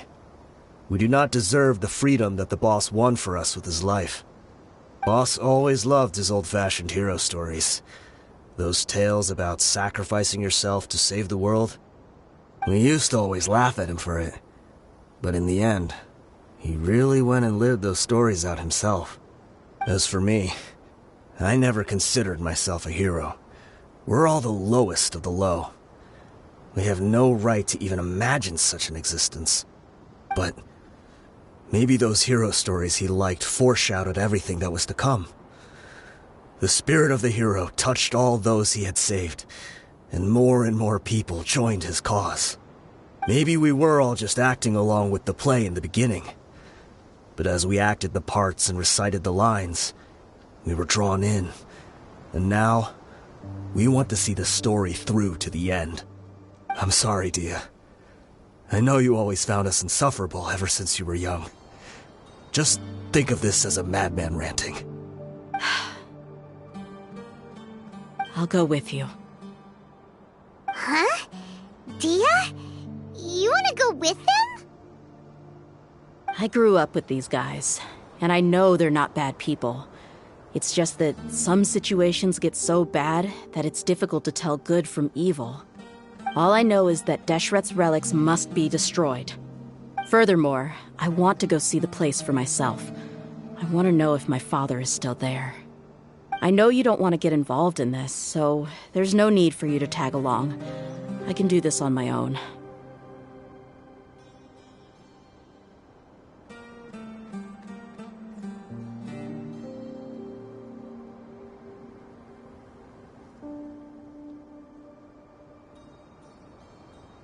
Yeah, Paimon feels like we'd only regret it if we don't see this through to the end.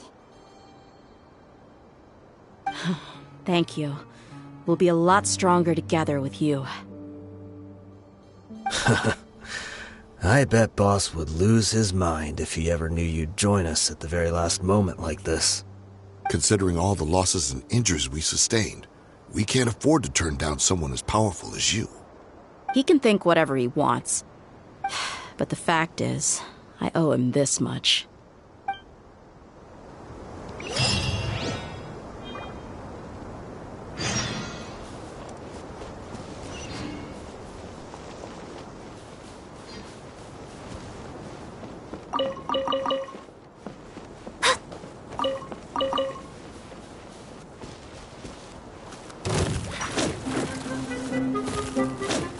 Shadows of fate! Wakula! Ha!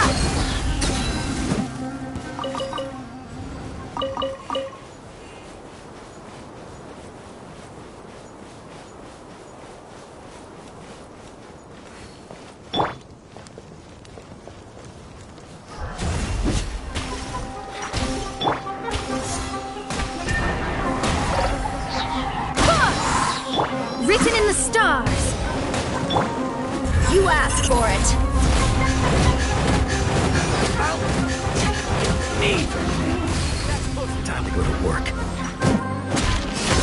Take this!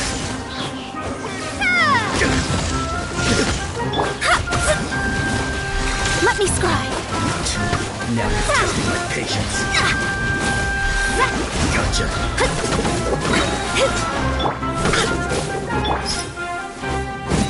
We'll meet again.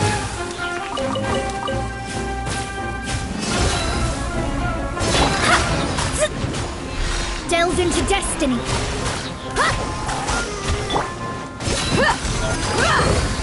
Lightning flash! I'll be back.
Take this! Decided by destiny. Let's get it on! You're dead meat!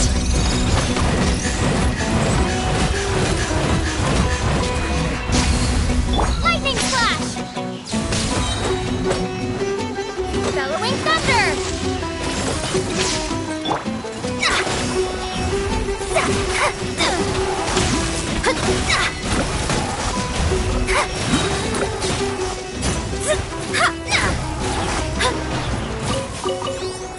Let me scribe. Take this! Guacula! Hi!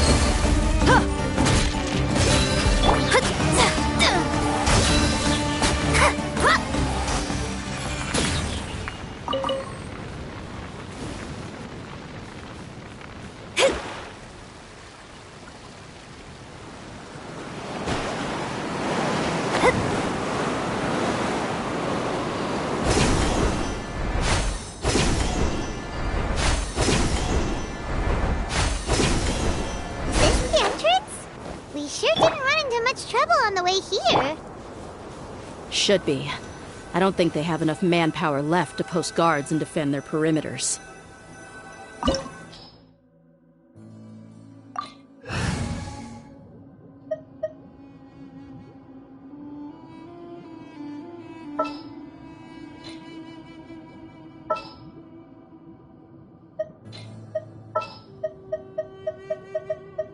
With you all the way. What'd they do this time? We may leave at any time.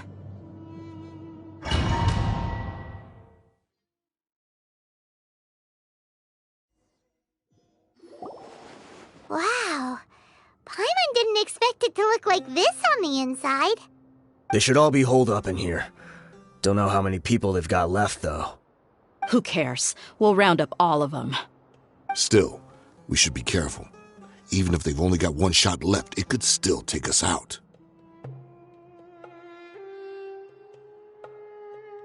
Yeah, we'll know what they're really capable of once we've landed some hits on them. Deshret's relics may have been a force to be reckoned with before, but their name means nothing now. Yeah, they don't stand a chance with you here. I'll take the lead. I've been here once before.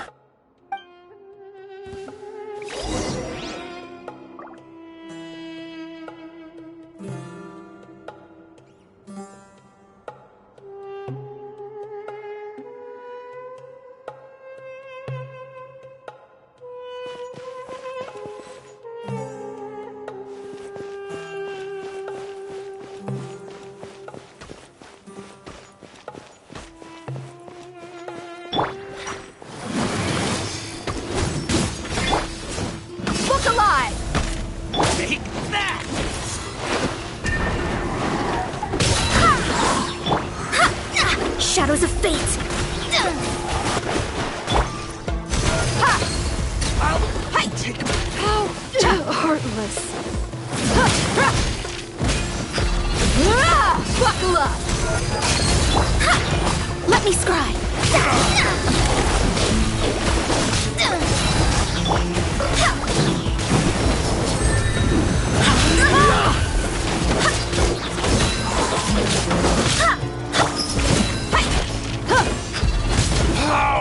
Regret.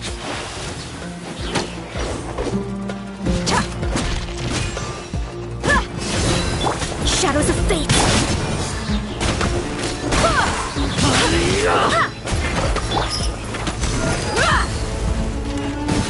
I'll take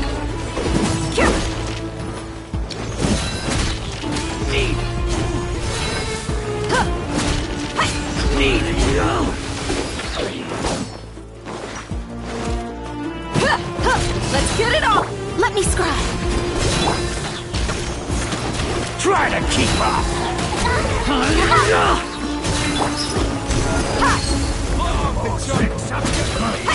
You won this one. I'm getting sick of this game.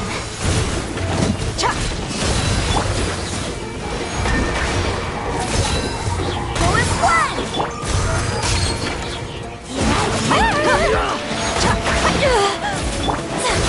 Delve into...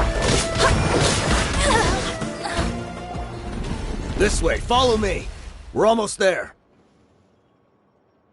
Wait!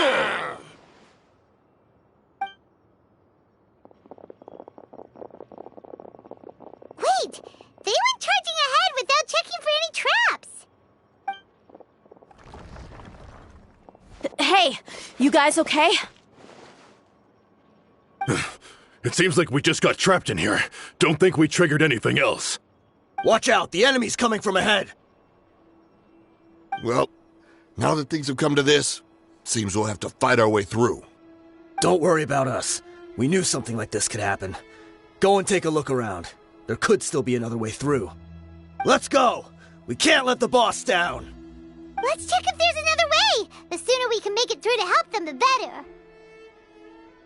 Let's see.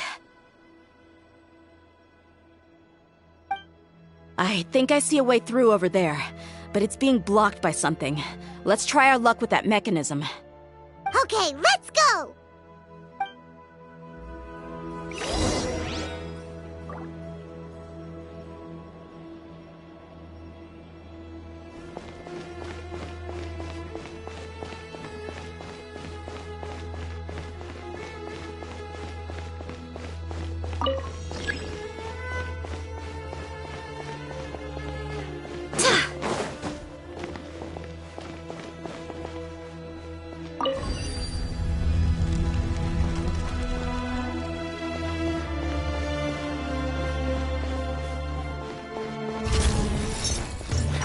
Fate is upon you!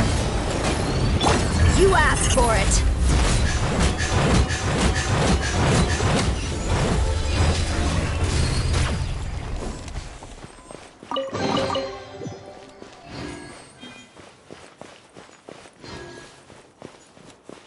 Another mechanism like the one before. We just need to adjust it a little.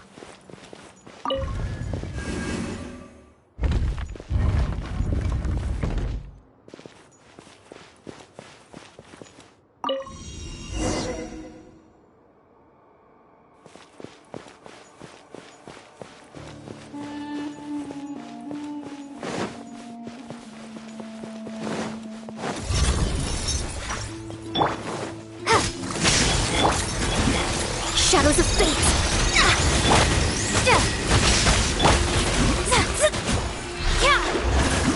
Decided by destiny! Look alive! Thunderclap! Lightning flash!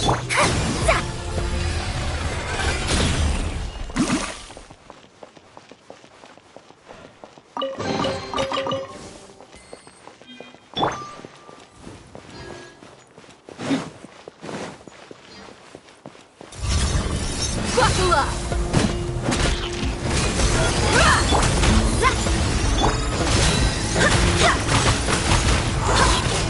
Barbados, guide us.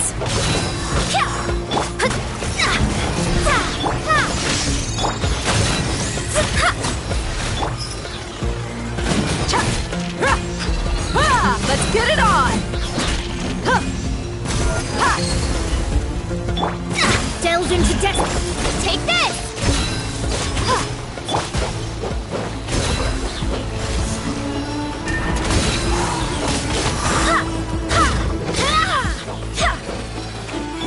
Shadows of fate! Look alive!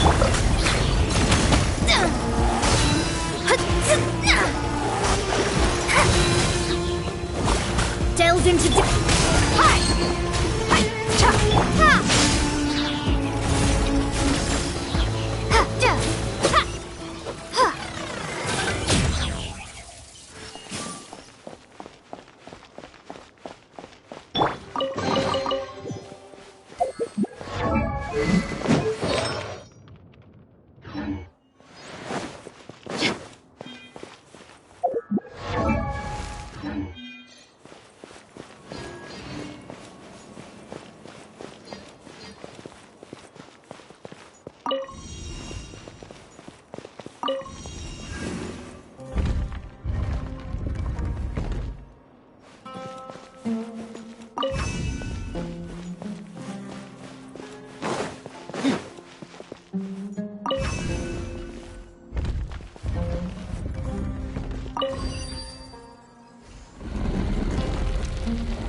The desert's a tough adversary, but at least it doesn't hide anything.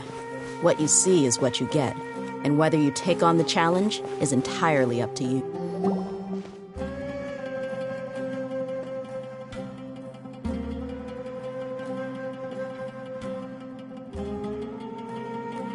I wasn't expecting anyone to make it through from the other side.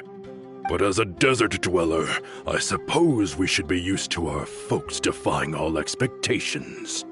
Don't waste your breath. You have nowhere to run. Run? Had I wanted to run, I would have fled 1,000 times already. I witnessed the golden age of Deshret's relics. Even if I could leave this place behind, all that awaits me now are endless days of humiliation and ruin. Even now, my brothers and I still believe in one thing. The greatest should never live to remember their fall. So you want to go out in a blaze of glory? Let us draw our weapons! We will show them the true power King Deshret bestowed upon his followers. They are but two, while we hold within ourselves the entirety of the relic's glory. Wave 1, charge! Eliminate them!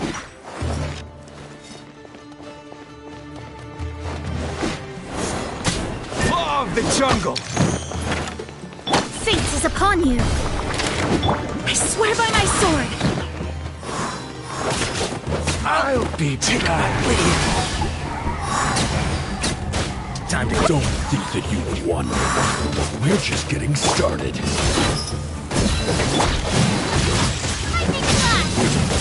Take this! Let me scribe. Testing my patience. Let's end this now.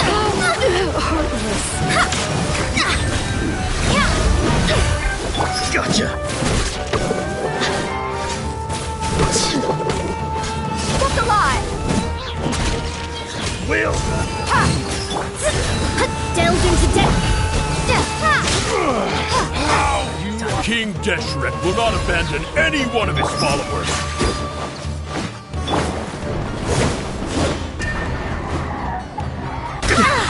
Decided by destiny. Gloves off. I will. Brothers! With me, this is where we prove our fate. Do you all just want to die? None of us plan to leave this place alive!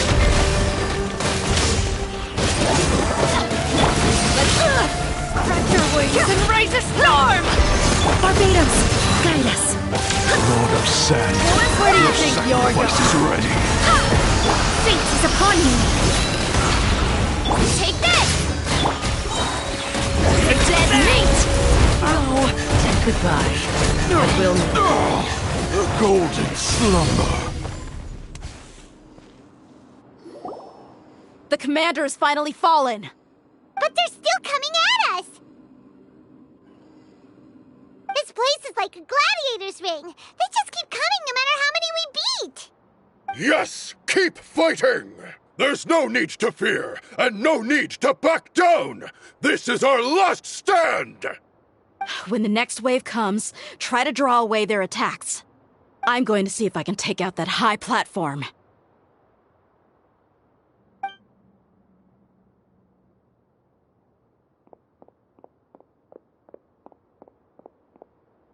Get out of my way! Come and face me, Michel! Ugh, so they've broken through the front as well. Apologies, Lord Michal. They fight like absolute madmen. No matter how much we throw at them, they just keep coming for more.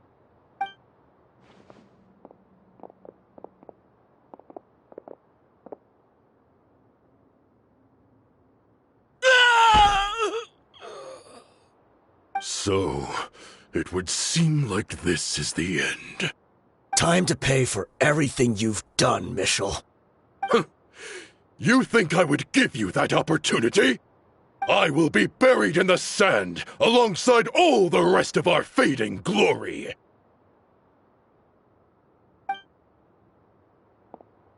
Hey, wait!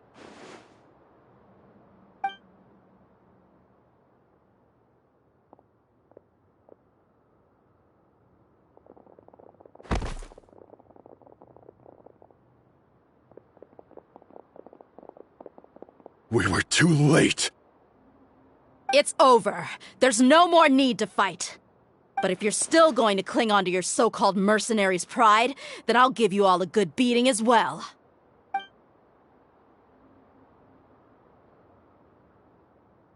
Hey, Dehya! I found the mechanism. I'll get you all back up here right away. Let's go.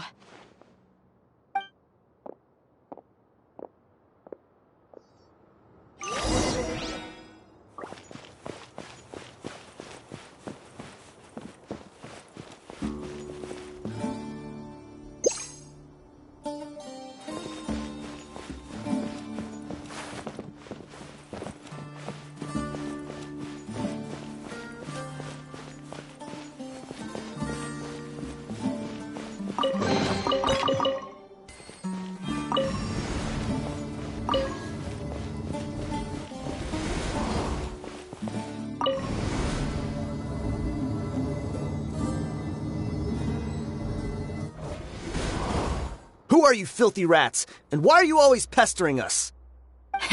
You call yourself a member of the infamous Deshret's relics and you still can't even tell who's made it all the way to your headquarters? Who knows what intent a bunch of rats may have? We try to catch a couple, and you all just show up on the other side instead. How are we supposed to figure out what you're after? Hey, have you ever heard of a man by the name of Kusela? Why would I know? It's not like I'm in charge or anything. This is your last chance to talk. Hey, I said I don't know anything. I'm just an average member here. I'm telling the truth. If you're here to find someone, why don't you look through the records yourselves? Who can remember every name and face with so many people coming in and out every day? The irony. His life became a light for so many, yet to others, it wasn't even worth remembering. Where's the records room? Answer me! It's right over there. All the files are in there. You can go through them as much as you want. It's not like any of them still matter anyway. I mean the old records room. The old records room? You mean the one that got burned down? Kusela. Ah, yeah, I remember him now. The guy who could hardly walk. Watch your mouth. That's our boss you're talking about. He was definitely faking it. We all let our guard down as soon as we saw him come hobbling in. But in the short time it supposedly took him to take a dump, he'd already gotten away and started a fire in the records room. He couldn't have possibly outrun us if he wasn't a fraud. And after that, Deshret's relics fell into complete disarray. Stop wasting our time. Every one of us here is perfectly aware of what he had done. Tell me, where is the old records room? It's just over there. Go see it for yourself if it means that much to you. There's nothing left in there but ashes. No human could ever survive that kind of inferno. Bashar, Tikriti, let's go. We'll leave the others here to guard these guys. Spare them no mercy if they try anything.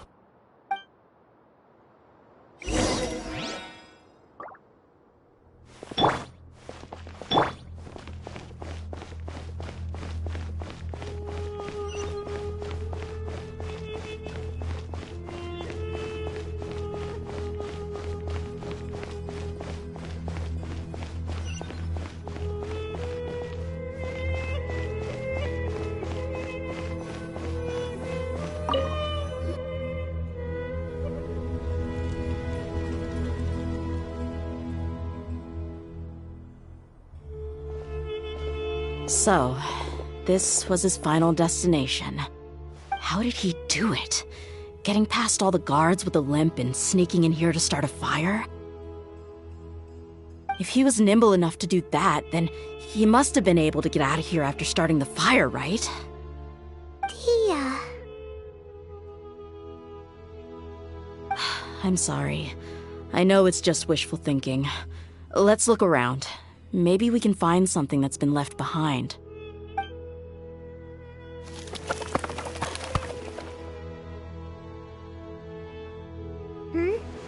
Is this a cane? It must be the one that Dehya's father used. Kusela. Thanks for everything, boss. We're fortunate to somehow find that cane after that fire. Let's split up and look around some more. What if something else has been left behind? But what else could survive a fire like that? Huh?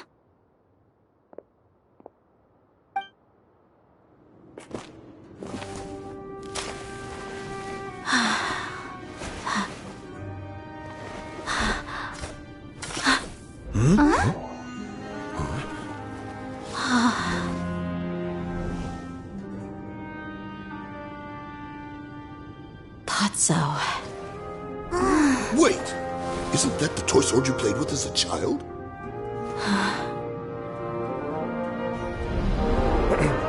The dragon is no more, for Princess Dehya has slain it.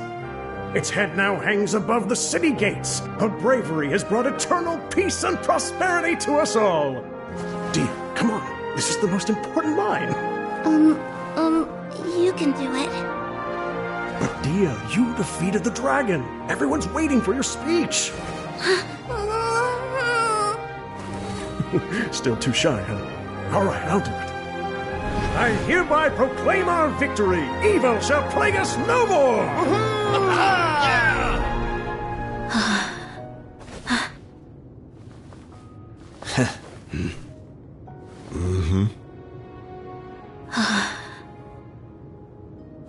I hereby proclaim our victory.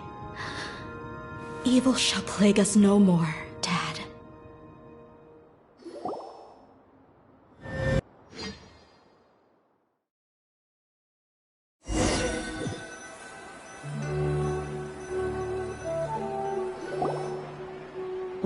What's this? Don't you remember? You asked Paimon what she would do if she were to wake up tomorrow with loads of money. And Paimon said that she would get boatloads of tasty snacks. You looked super confused at the time, but said it was an adorable thing to say. These opportunities don't come by often. So today, Paimon's gonna treat you to a special crash course on Paimon's life philosophy.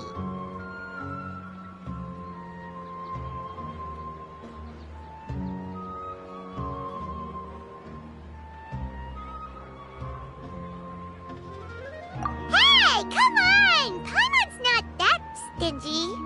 Anyway, the point is that you should eat to your heart's content. You'll feel better for sure once you've gotten something in your tummy. Dunyarzad will also be here shortly. She's already heard that we're back. Aw, thanks you two. Honestly, this is very unlike me. I just had a lot on my mind on our way back, so I didn't know what to say. My chest was filled with all kinds of intense emotions. They just shook me even more than all the feelings we've shared during our previous adventures.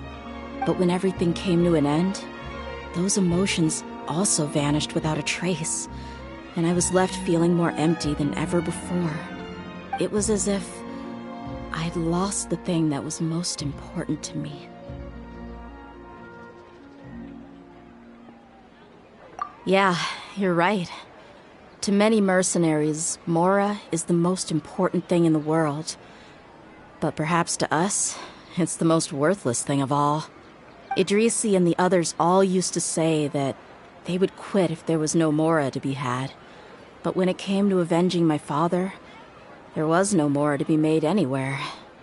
My reality shattered when I found out that the father who always told me hero stories was in fact a bad guy. But look at me now. Am I any different? Despite all my promises about never forgiving him and never trying to understand him, I still went to such lengths to find out the truth and nearly even shed tears for his sake. We're hypocrites, all of us. Yeah, you're right. It's just a pity that we often only recognize our true feelings after it's already too late. You're back! Are all of you alright? Ah, there she is!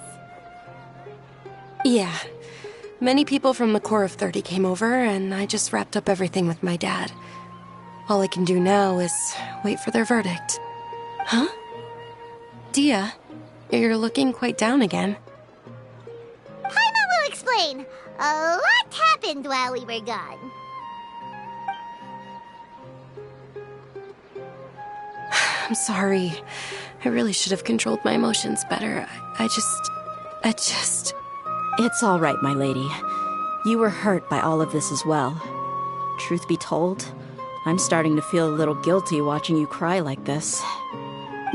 Dehya, your pain must be even worse. You shouldn't need to comfort me. Hey, don't worry about me.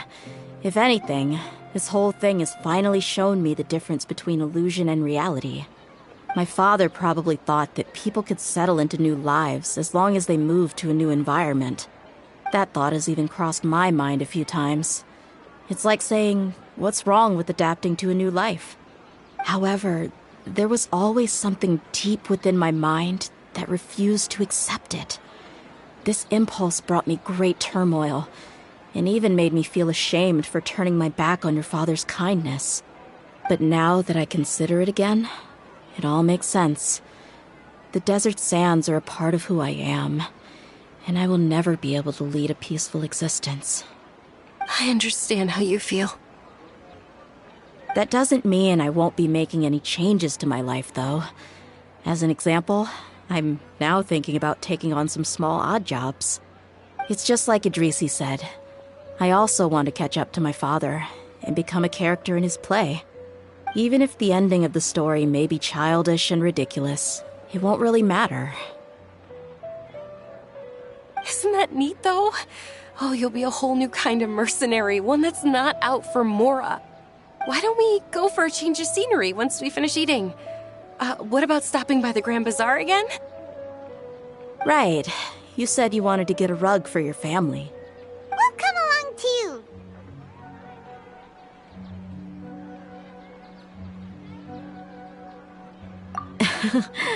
I can't thank you enough for taking care of me this entire time.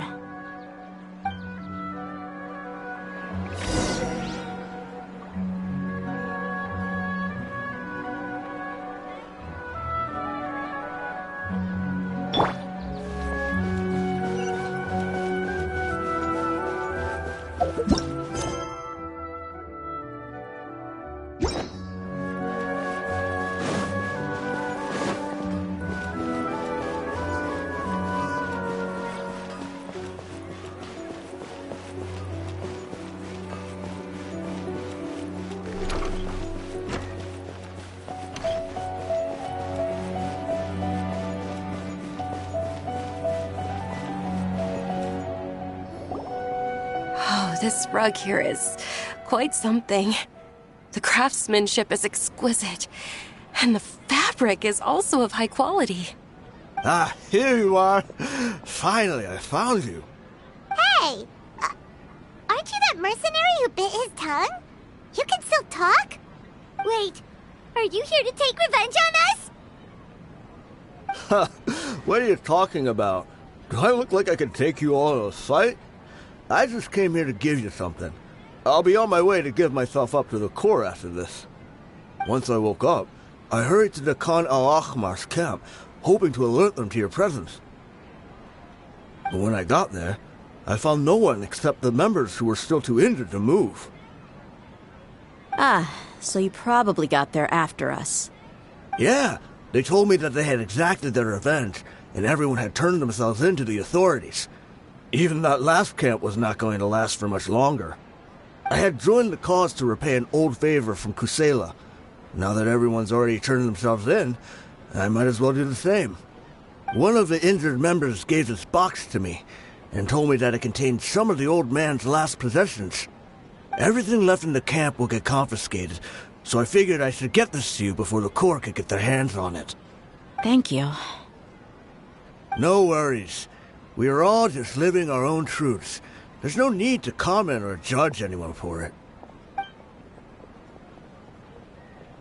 So this box contains everything that Dia's father left behind. Huh. It feels lighter than expected. Well, back in the day, the first thing he did with any Mora was spend it on things like drinks and meat. But let's see what's inside. What's this? It's just a bunch of junk. It kinda stinks. Perhaps it's just been left unopened for too long. A handwritten copy of a storybook. The paper's already yellowed, and it looks like it's about to fall apart. It was against the Academia's rules to possess books for personal use. If he was going to break that rule, he could have at least copied something useful. That probably means this was really important to him. And here are a few bags of children's snacks. The packaging's completely deteriorated. Maybe that's where the smell was coming from. Did he get those for you? Yeah, but here's the thing, though. Even when I was a child, I was never a fan of these kinds of snacks. He'd always say that he got them for me, but in the end, he always ate more than I ever did. Who even leaves snacks in a box like this anyway? Isn't that just common sense? Forget it. Let me see what else is in here. A razor, some buttons, some round iron tiles, a wooden toy puppet, a wool scarf, which, from the looks of it, probably belonged to a woman, and a hair clip? Why are these things here? I'm suddenly feeling a little scared.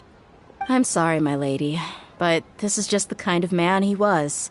He probably saw this box as some kind of personal trash heap and dumped any and everything in there.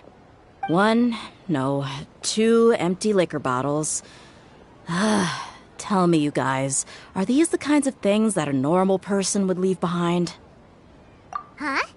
There's something in the bottle! Oh, you're right.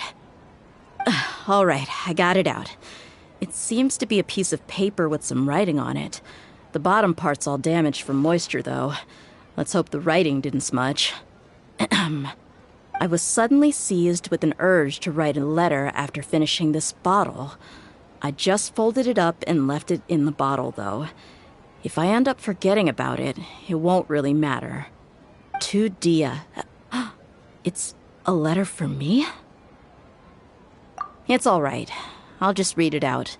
If he went to the trouble of writing a letter, there must have been some important things that he wanted to say. Or at least record down. My condition's becoming worse and worse. Can't even walk without a cane anymore, much less go out and have fun. Guess I don't have many days left. If you're reading this letter, then I suppose I'm already long gone. You were adorable as a baby. Everyone loved you. And regardless of whether you were crying or laughing, everyone enjoyed having you in the group. But once you grew a bit older, you were no longer nearly as happy or cute. It's probably Idrisi's fault. He was never up to any good. Can you believe this guy? He can point the finger at himself. Anyway, back to the point. To summarize, I'm writing this so you would know not to feel sad for me, even if you end up finding out the truth. The reason being that I was never your father to begin with. Wait, what? Surely, he must be joking, right? I don't know. I was quite formidable when I was young, and 100 times cooler than some so-called flame main. Really felt like the whole world was under my feet.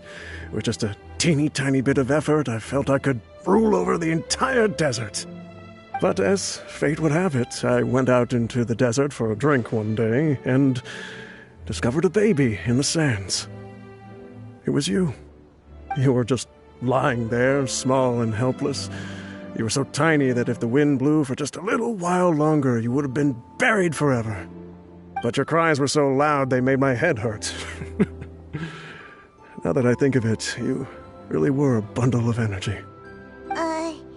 Sounds like he's serious. I told Idrisi and the others that I had slipped up with a woman while out and about. None of them even doubted me. I'm sorry that I had to lie to them for so long, but I really had no other choice. I was their most esteemed leader, after all. It's not like I could just tell them that I suddenly wanted to play at being a father. At this rate, I'll puke up all the liquor I just drank from this bottle. Anyway, Dehya, you possess the kind of freedom and kindness that we could only dream of. As far as how you should live your life, that'll be up to you to decide. That's the end of the letter. In the end, he was still thinking of me as a little child. I suppose, or I would have suffocated under the sand a long time ago. He was a good father to you. The fact that he wasn't a blood relative doesn't change that. Yeah.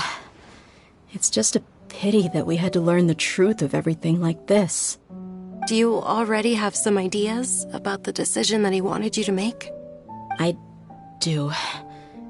If he first found me alone in the sands, then I want to try my hand at finding the person who abandoned me.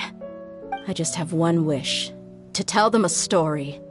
That there once existed a childish and foolish jerk with a heart of gold.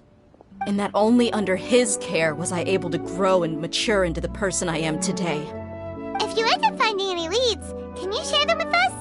We go on adventures all the time. Maybe we'll be able to find some information for you. Sure, I appreciate it. I wasn't expecting you to be so enthusiastic. I'll help too. Thank you. All of you. Thank you so much. My life has certainly had its twists and turns, but I've always considered myself lucky. Because no matter where I've gone, I've always been surrounded by incredible kindness.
We mercs have one simple rule.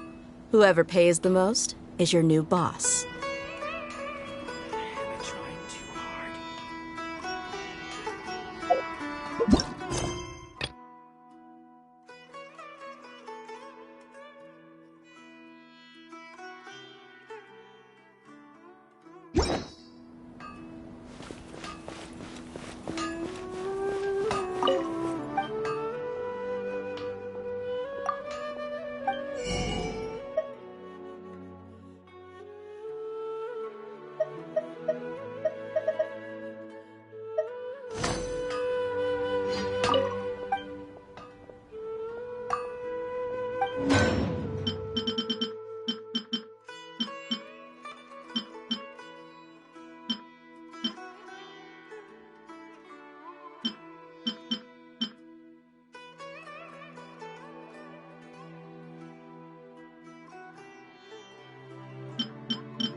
These parts are safe for sure.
Stay close. No going off on your own. The desert doesn't take prisoners.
My people are used to the desert life, but still, I hope that one day they'll be able to find an oasis of their own and leave the sandstorms behind for a better life.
I could make a tidy sum selling some of this. Follow the list.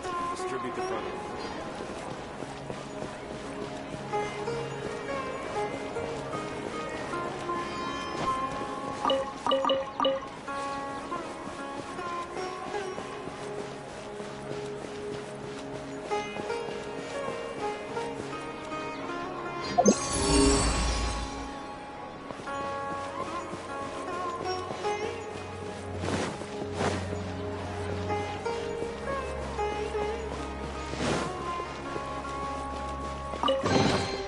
Well, how about that?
I call dibs.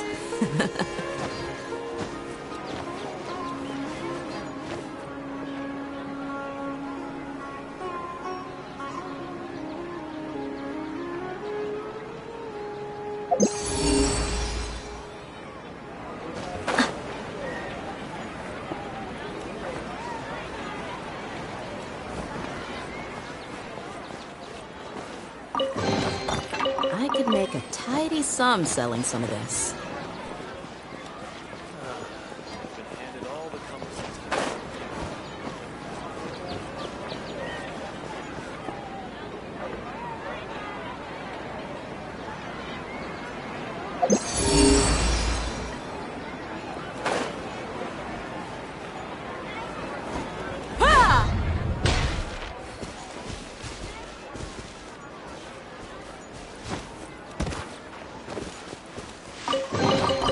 I could make a tidy sum selling some of this.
could make a tidy sum selling some of this.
Well, how about that?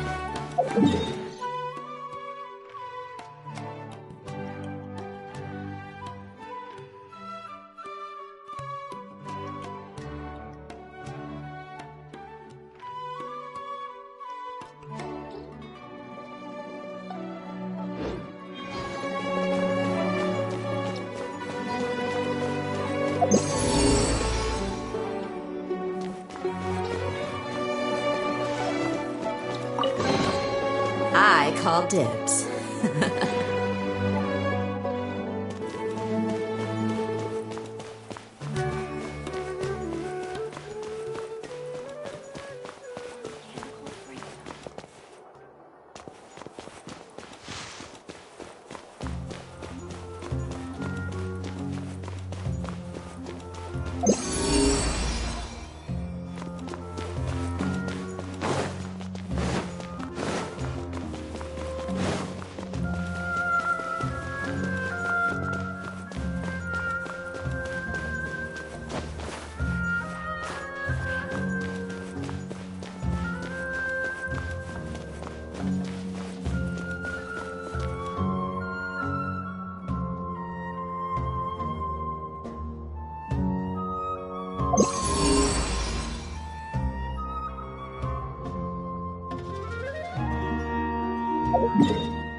Make a tidy sum selling some of this.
I could make a tidy sum selling some of this.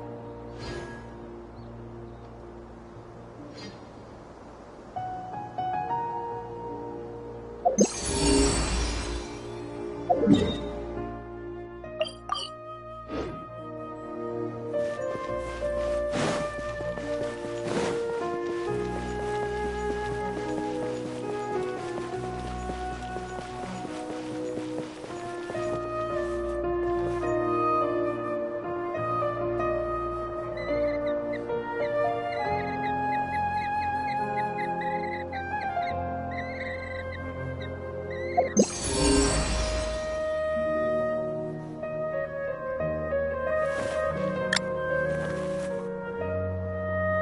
sky will reveal everything to us.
I could make a tidy sum selling some of this.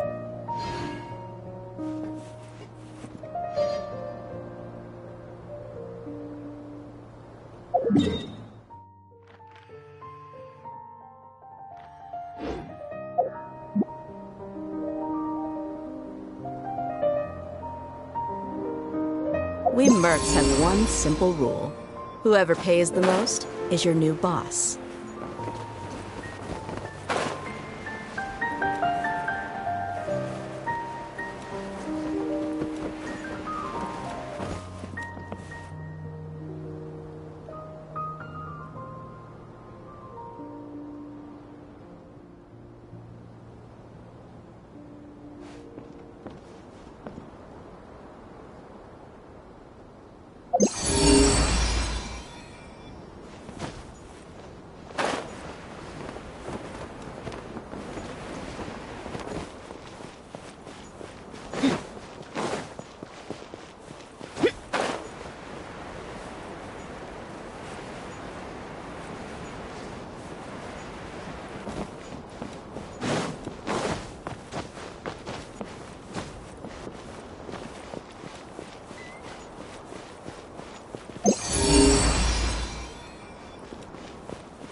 Well, how about that?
With you all the way.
Let me scry. I heard you. Flash! Buckle up!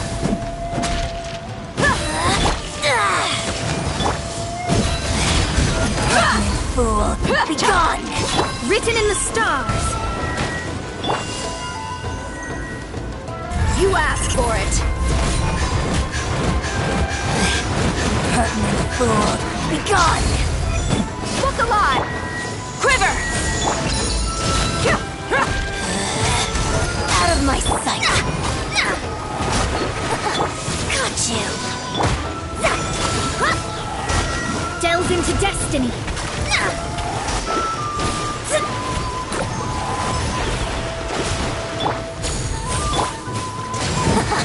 Got you! This body belongs to ice and snow. Let's get down to business. Say no more! There's more! Boom! Shadows of fate. Say no more! Flash! Buckle up! Boom!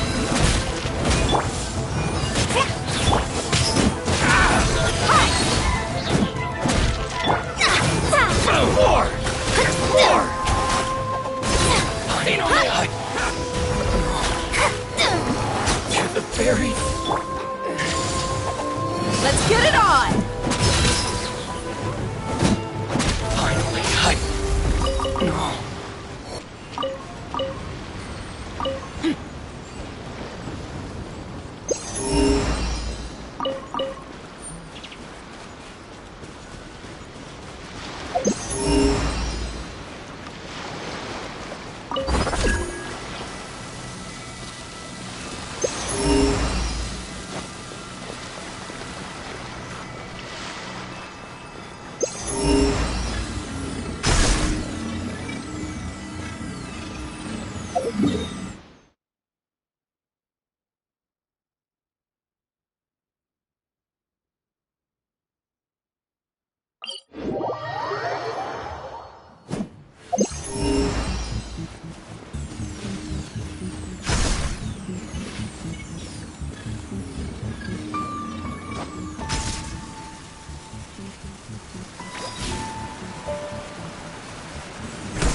make a tidy sum selling some of this.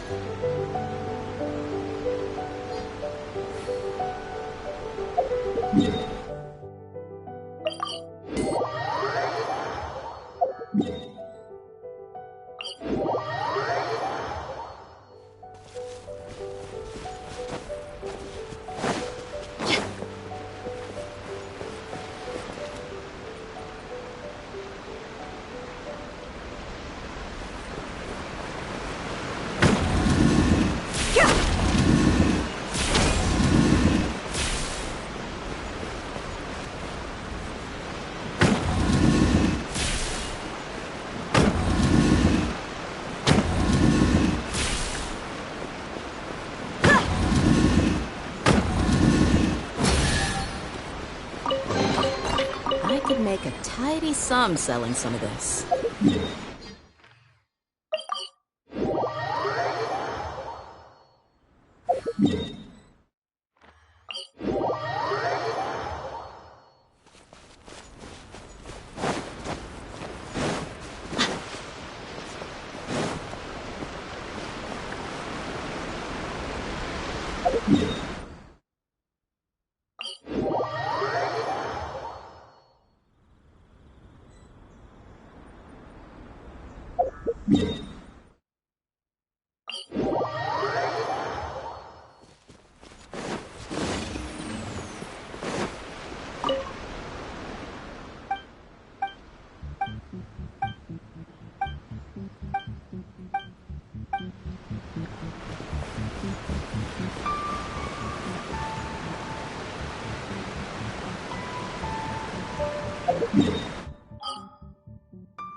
Allow me.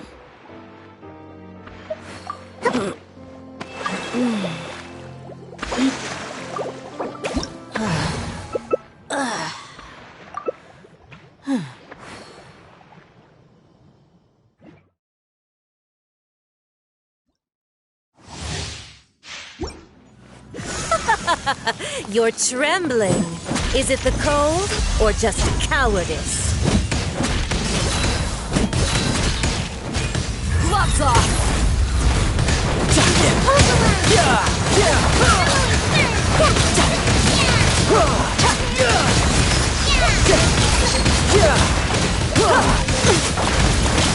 No time to lose.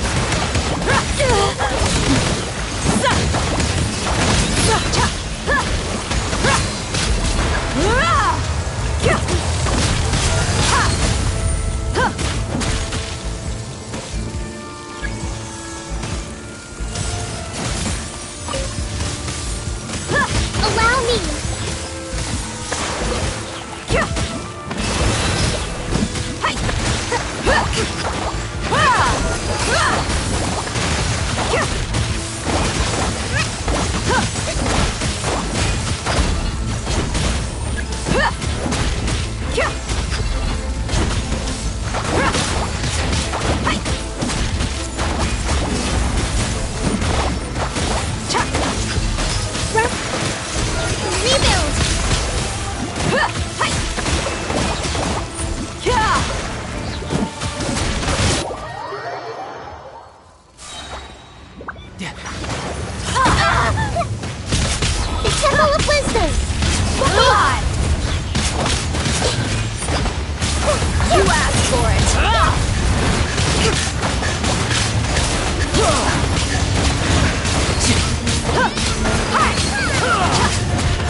Not every wound will heal.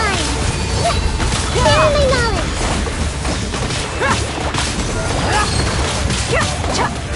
Billowing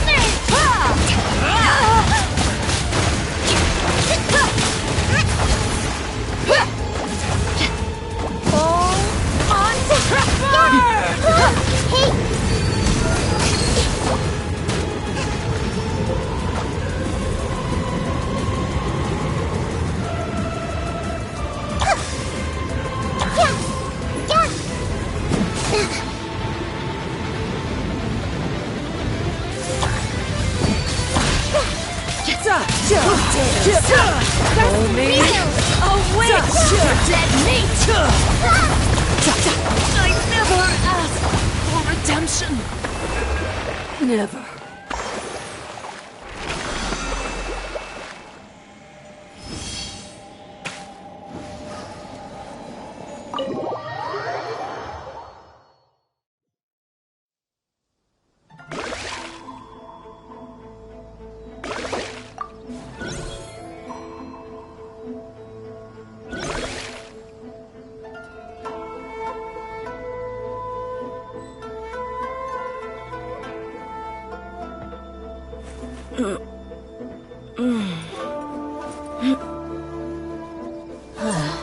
This is no place to loaf around.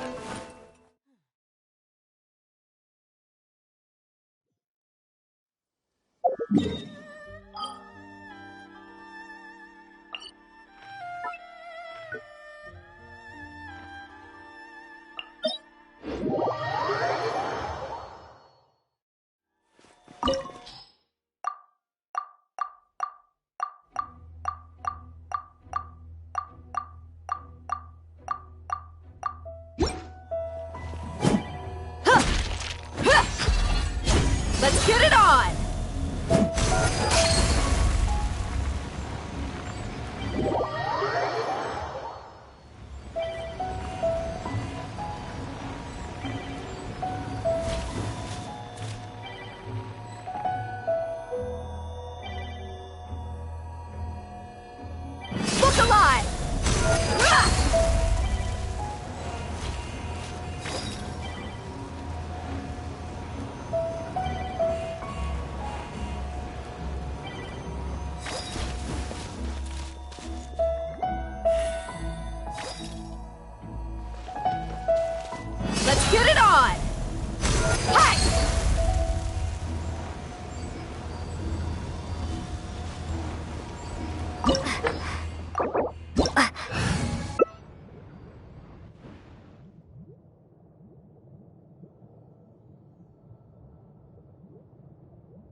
The desert's a tough adversary, but at least it doesn't hide anything.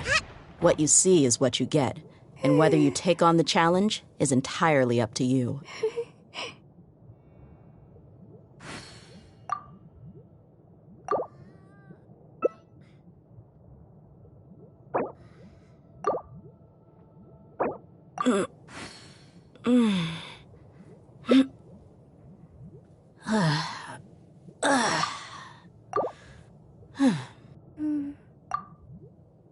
To survive hardship, you must prepare for hardship.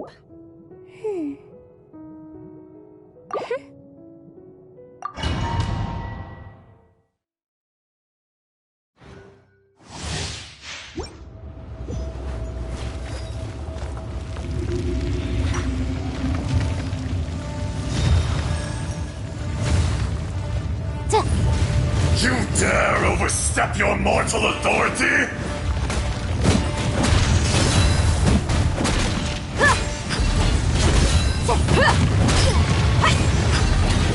Hold the line! Fisher! Time for your arraignment!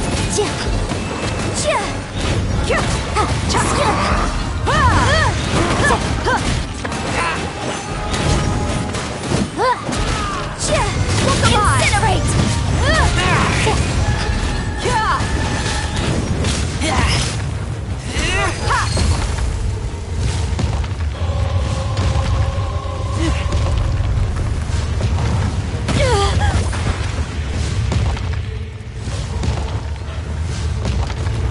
Buckle up! Allow me!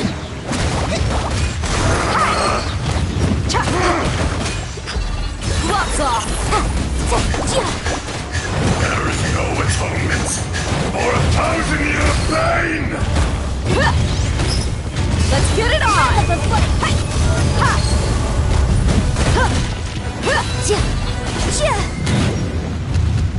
Today, you witness your reckoning!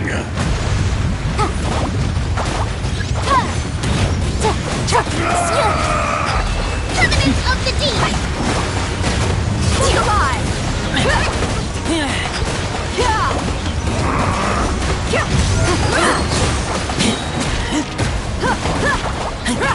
You asked for it!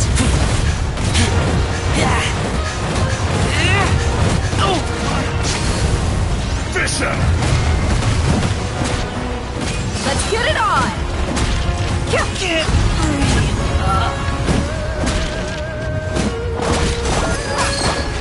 Enraged Earth will not absolve you!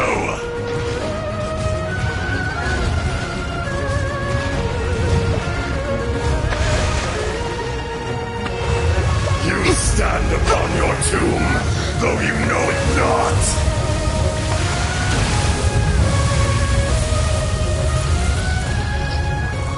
Come, experience an eon of suffering!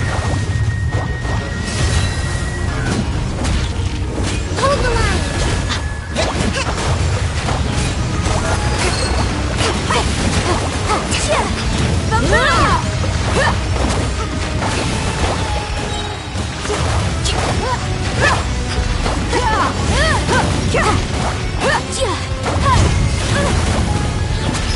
You're dead meat!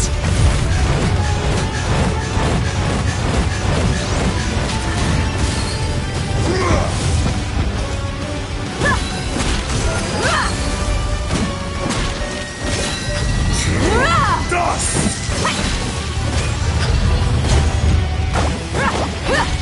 Your mommy look alive! Incinerate!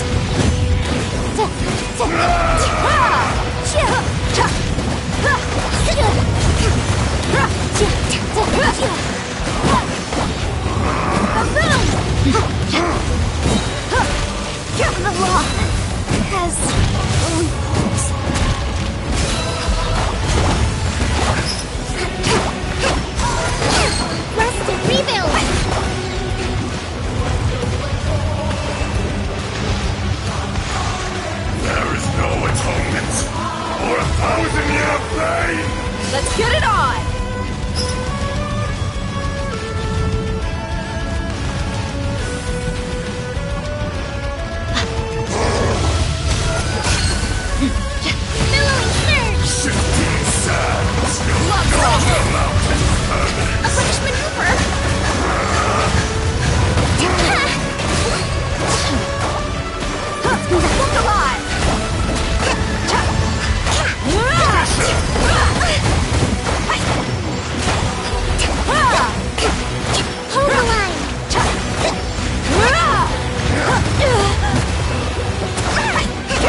It's an eon of suffering. Allow me!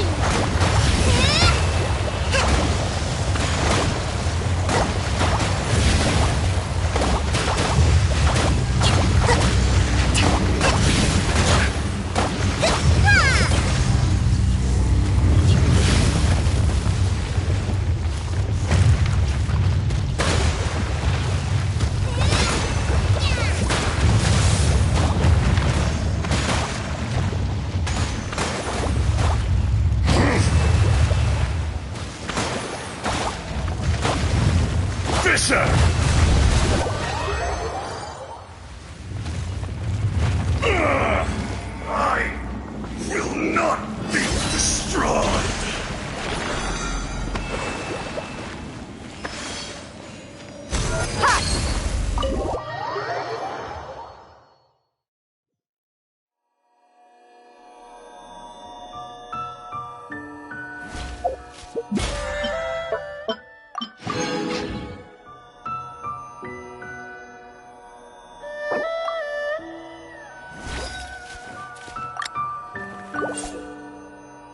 Let's get it on!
Look alive!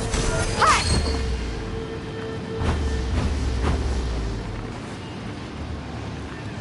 Let's get it on!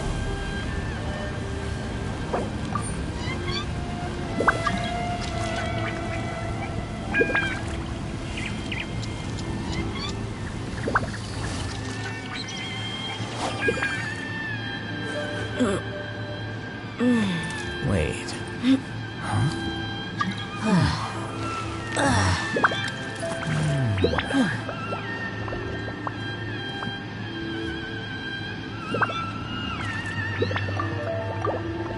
Most humans could have the entirety of their fleeting lives chronicled in but a few short lines.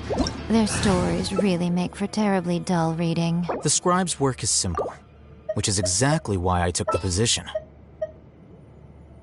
We mercs have one simple rule. Whoever pays the most is your new boss. Wait. Huh? No.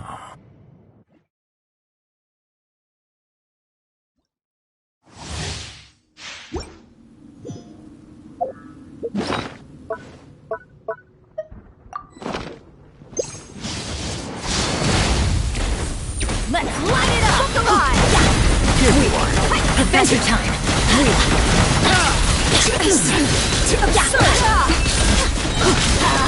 Teamwork is dreamwork! You're dead meat! Get yourself together! Go for it. Let's get it on! Let's light it up! Everybody down! Gloves off! The eyes sweep the land! Off we go! Nothing left. Shut her down! Teamwork is dreamwork! We're dead meat!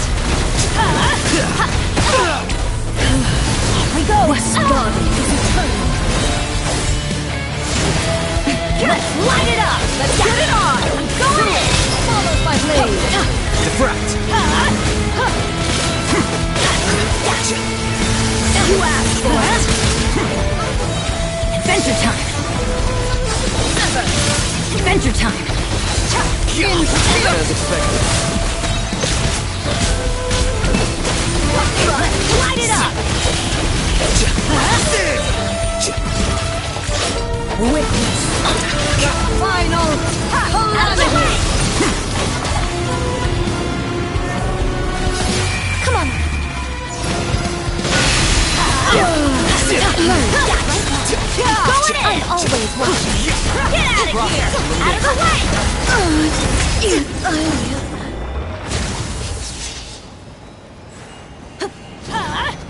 Out of the way!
Wait. Huh? No. Whatever.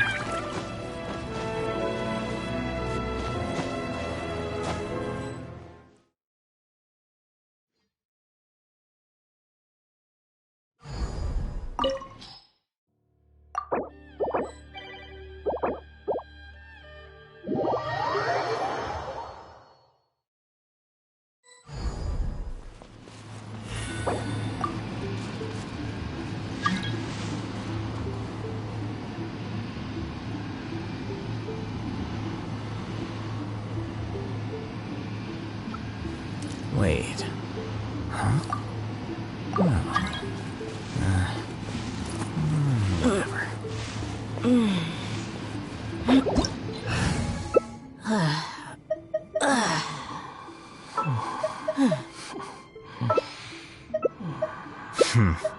There have been many poorly written applications lately. I guess I'll just have to reject them all.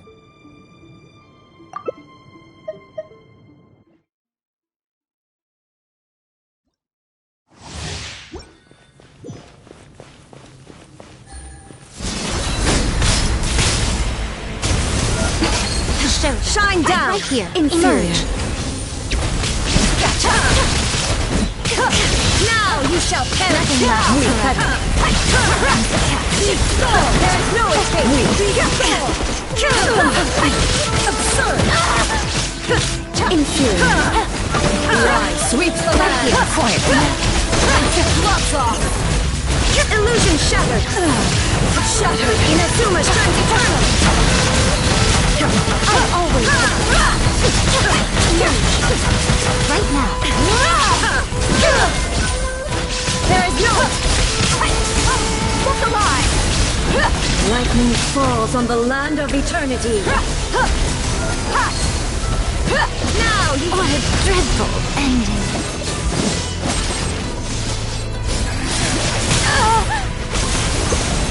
shine down. This body is eternal. Buckle up!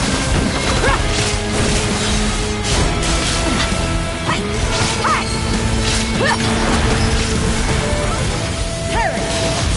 How was I so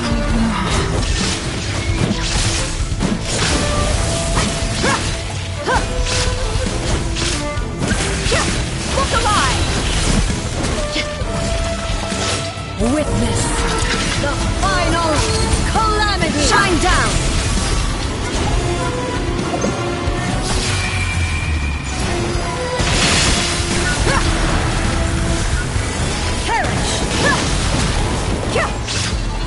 There is no escape!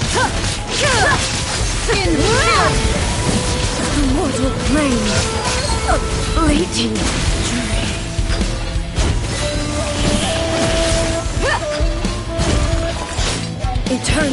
is in my hands!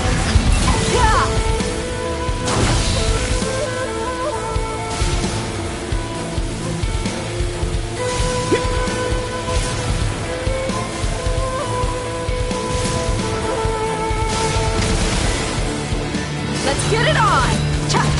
Inferior!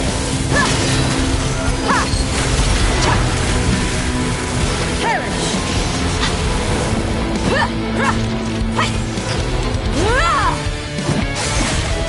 Purge all obstacles!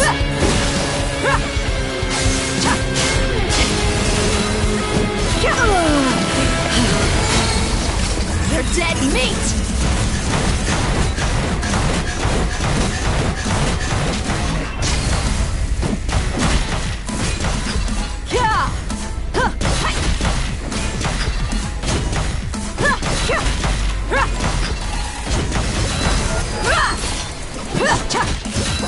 Light!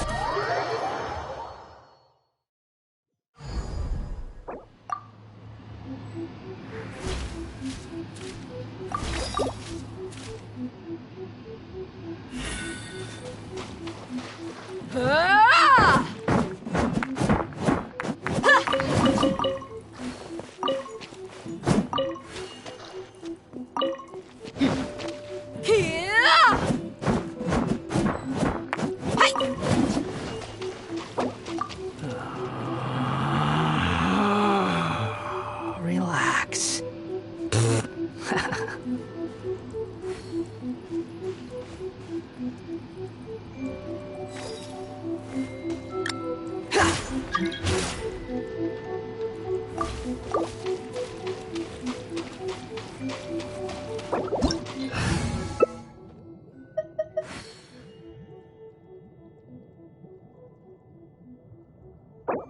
Wait. Huh? No. My people are used to the desert life, but still, I hope that one day they'll be able to find an oasis of their own. There's no such thing as leave pure freedom in sandstorms this world. behind for a better life. Even the wind cannot blow on forever.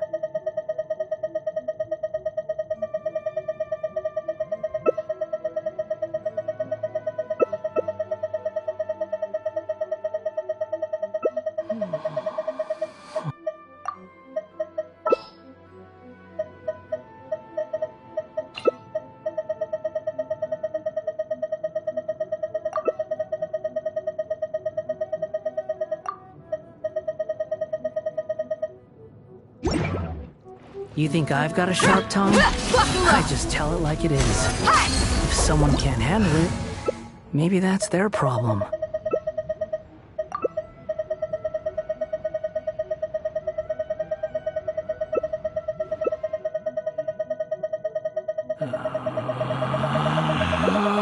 A blade embrace.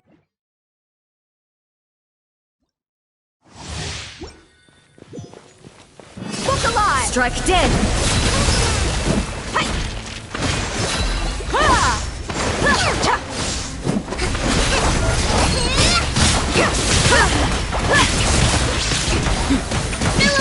Weak! Harm to oblivion! Absurd! Let's get it on! The eye sweeps the illusion land. Shattered! Rebuild! Lots off! My apologies! Shine down! Deep roar! No! Absurd! There is no escape! Now we shall perish! Lightning falls on the land of eternity!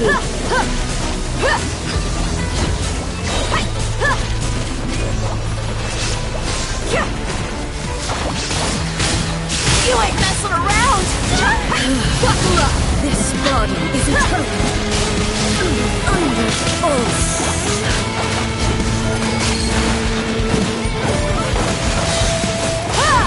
Take flight!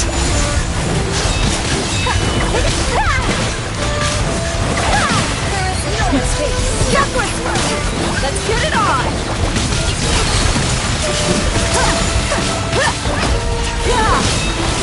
Remnants of the deep!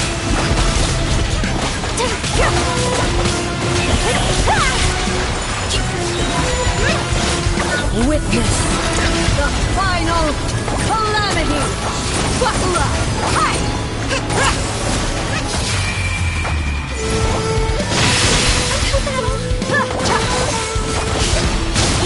My apologies! You asked for it! Kamisato out! Cemented! Whirling snow! Look alive!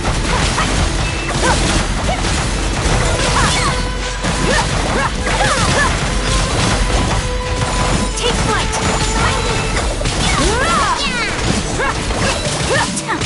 Lightning! Obey me! Thunder! Let's get it on! Your verdict is decided.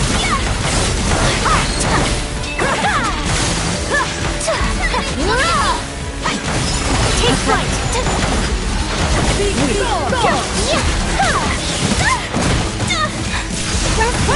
Illusions of destructions!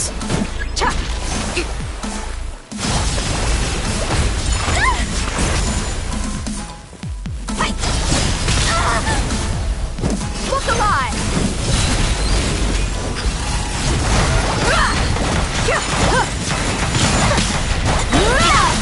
You're dead meat! Impressious! This one, lightning shadow. Whirling snow! This body is eternal. Let's get it on!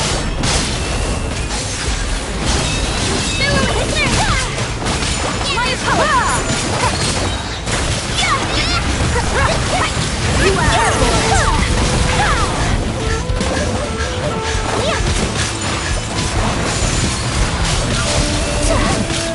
Sakura swirl!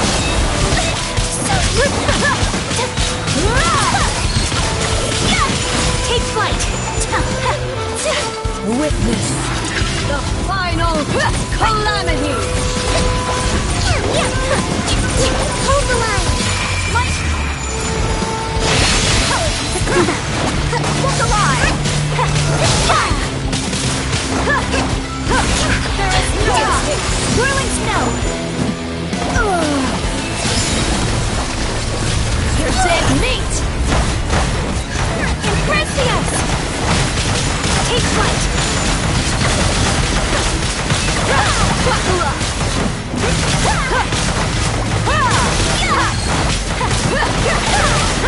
My apologies! Lightning! Obey me! Weak! Take flight! Be gone! Be gone! Let's get it on! Allow me!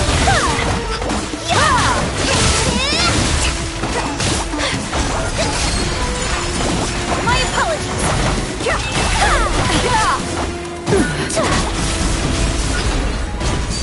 Illusions are but distractions!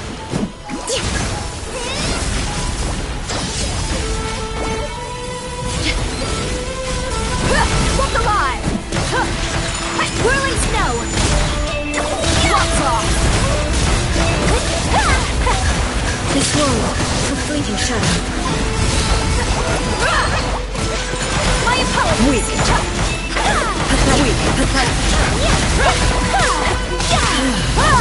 This body is eternal! Inferior!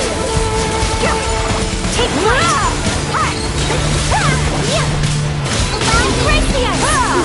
Ruin follows my blade! You're dead meat! Whirling snow! Perish! Look alive! Incendiary! Take flight!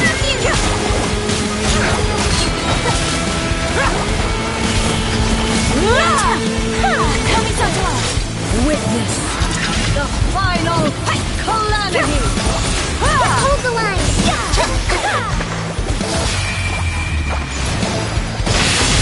Let's get it on! Whirling snow!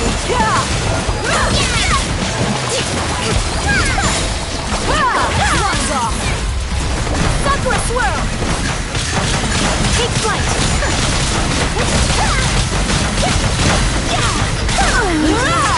Anya crumbles before me.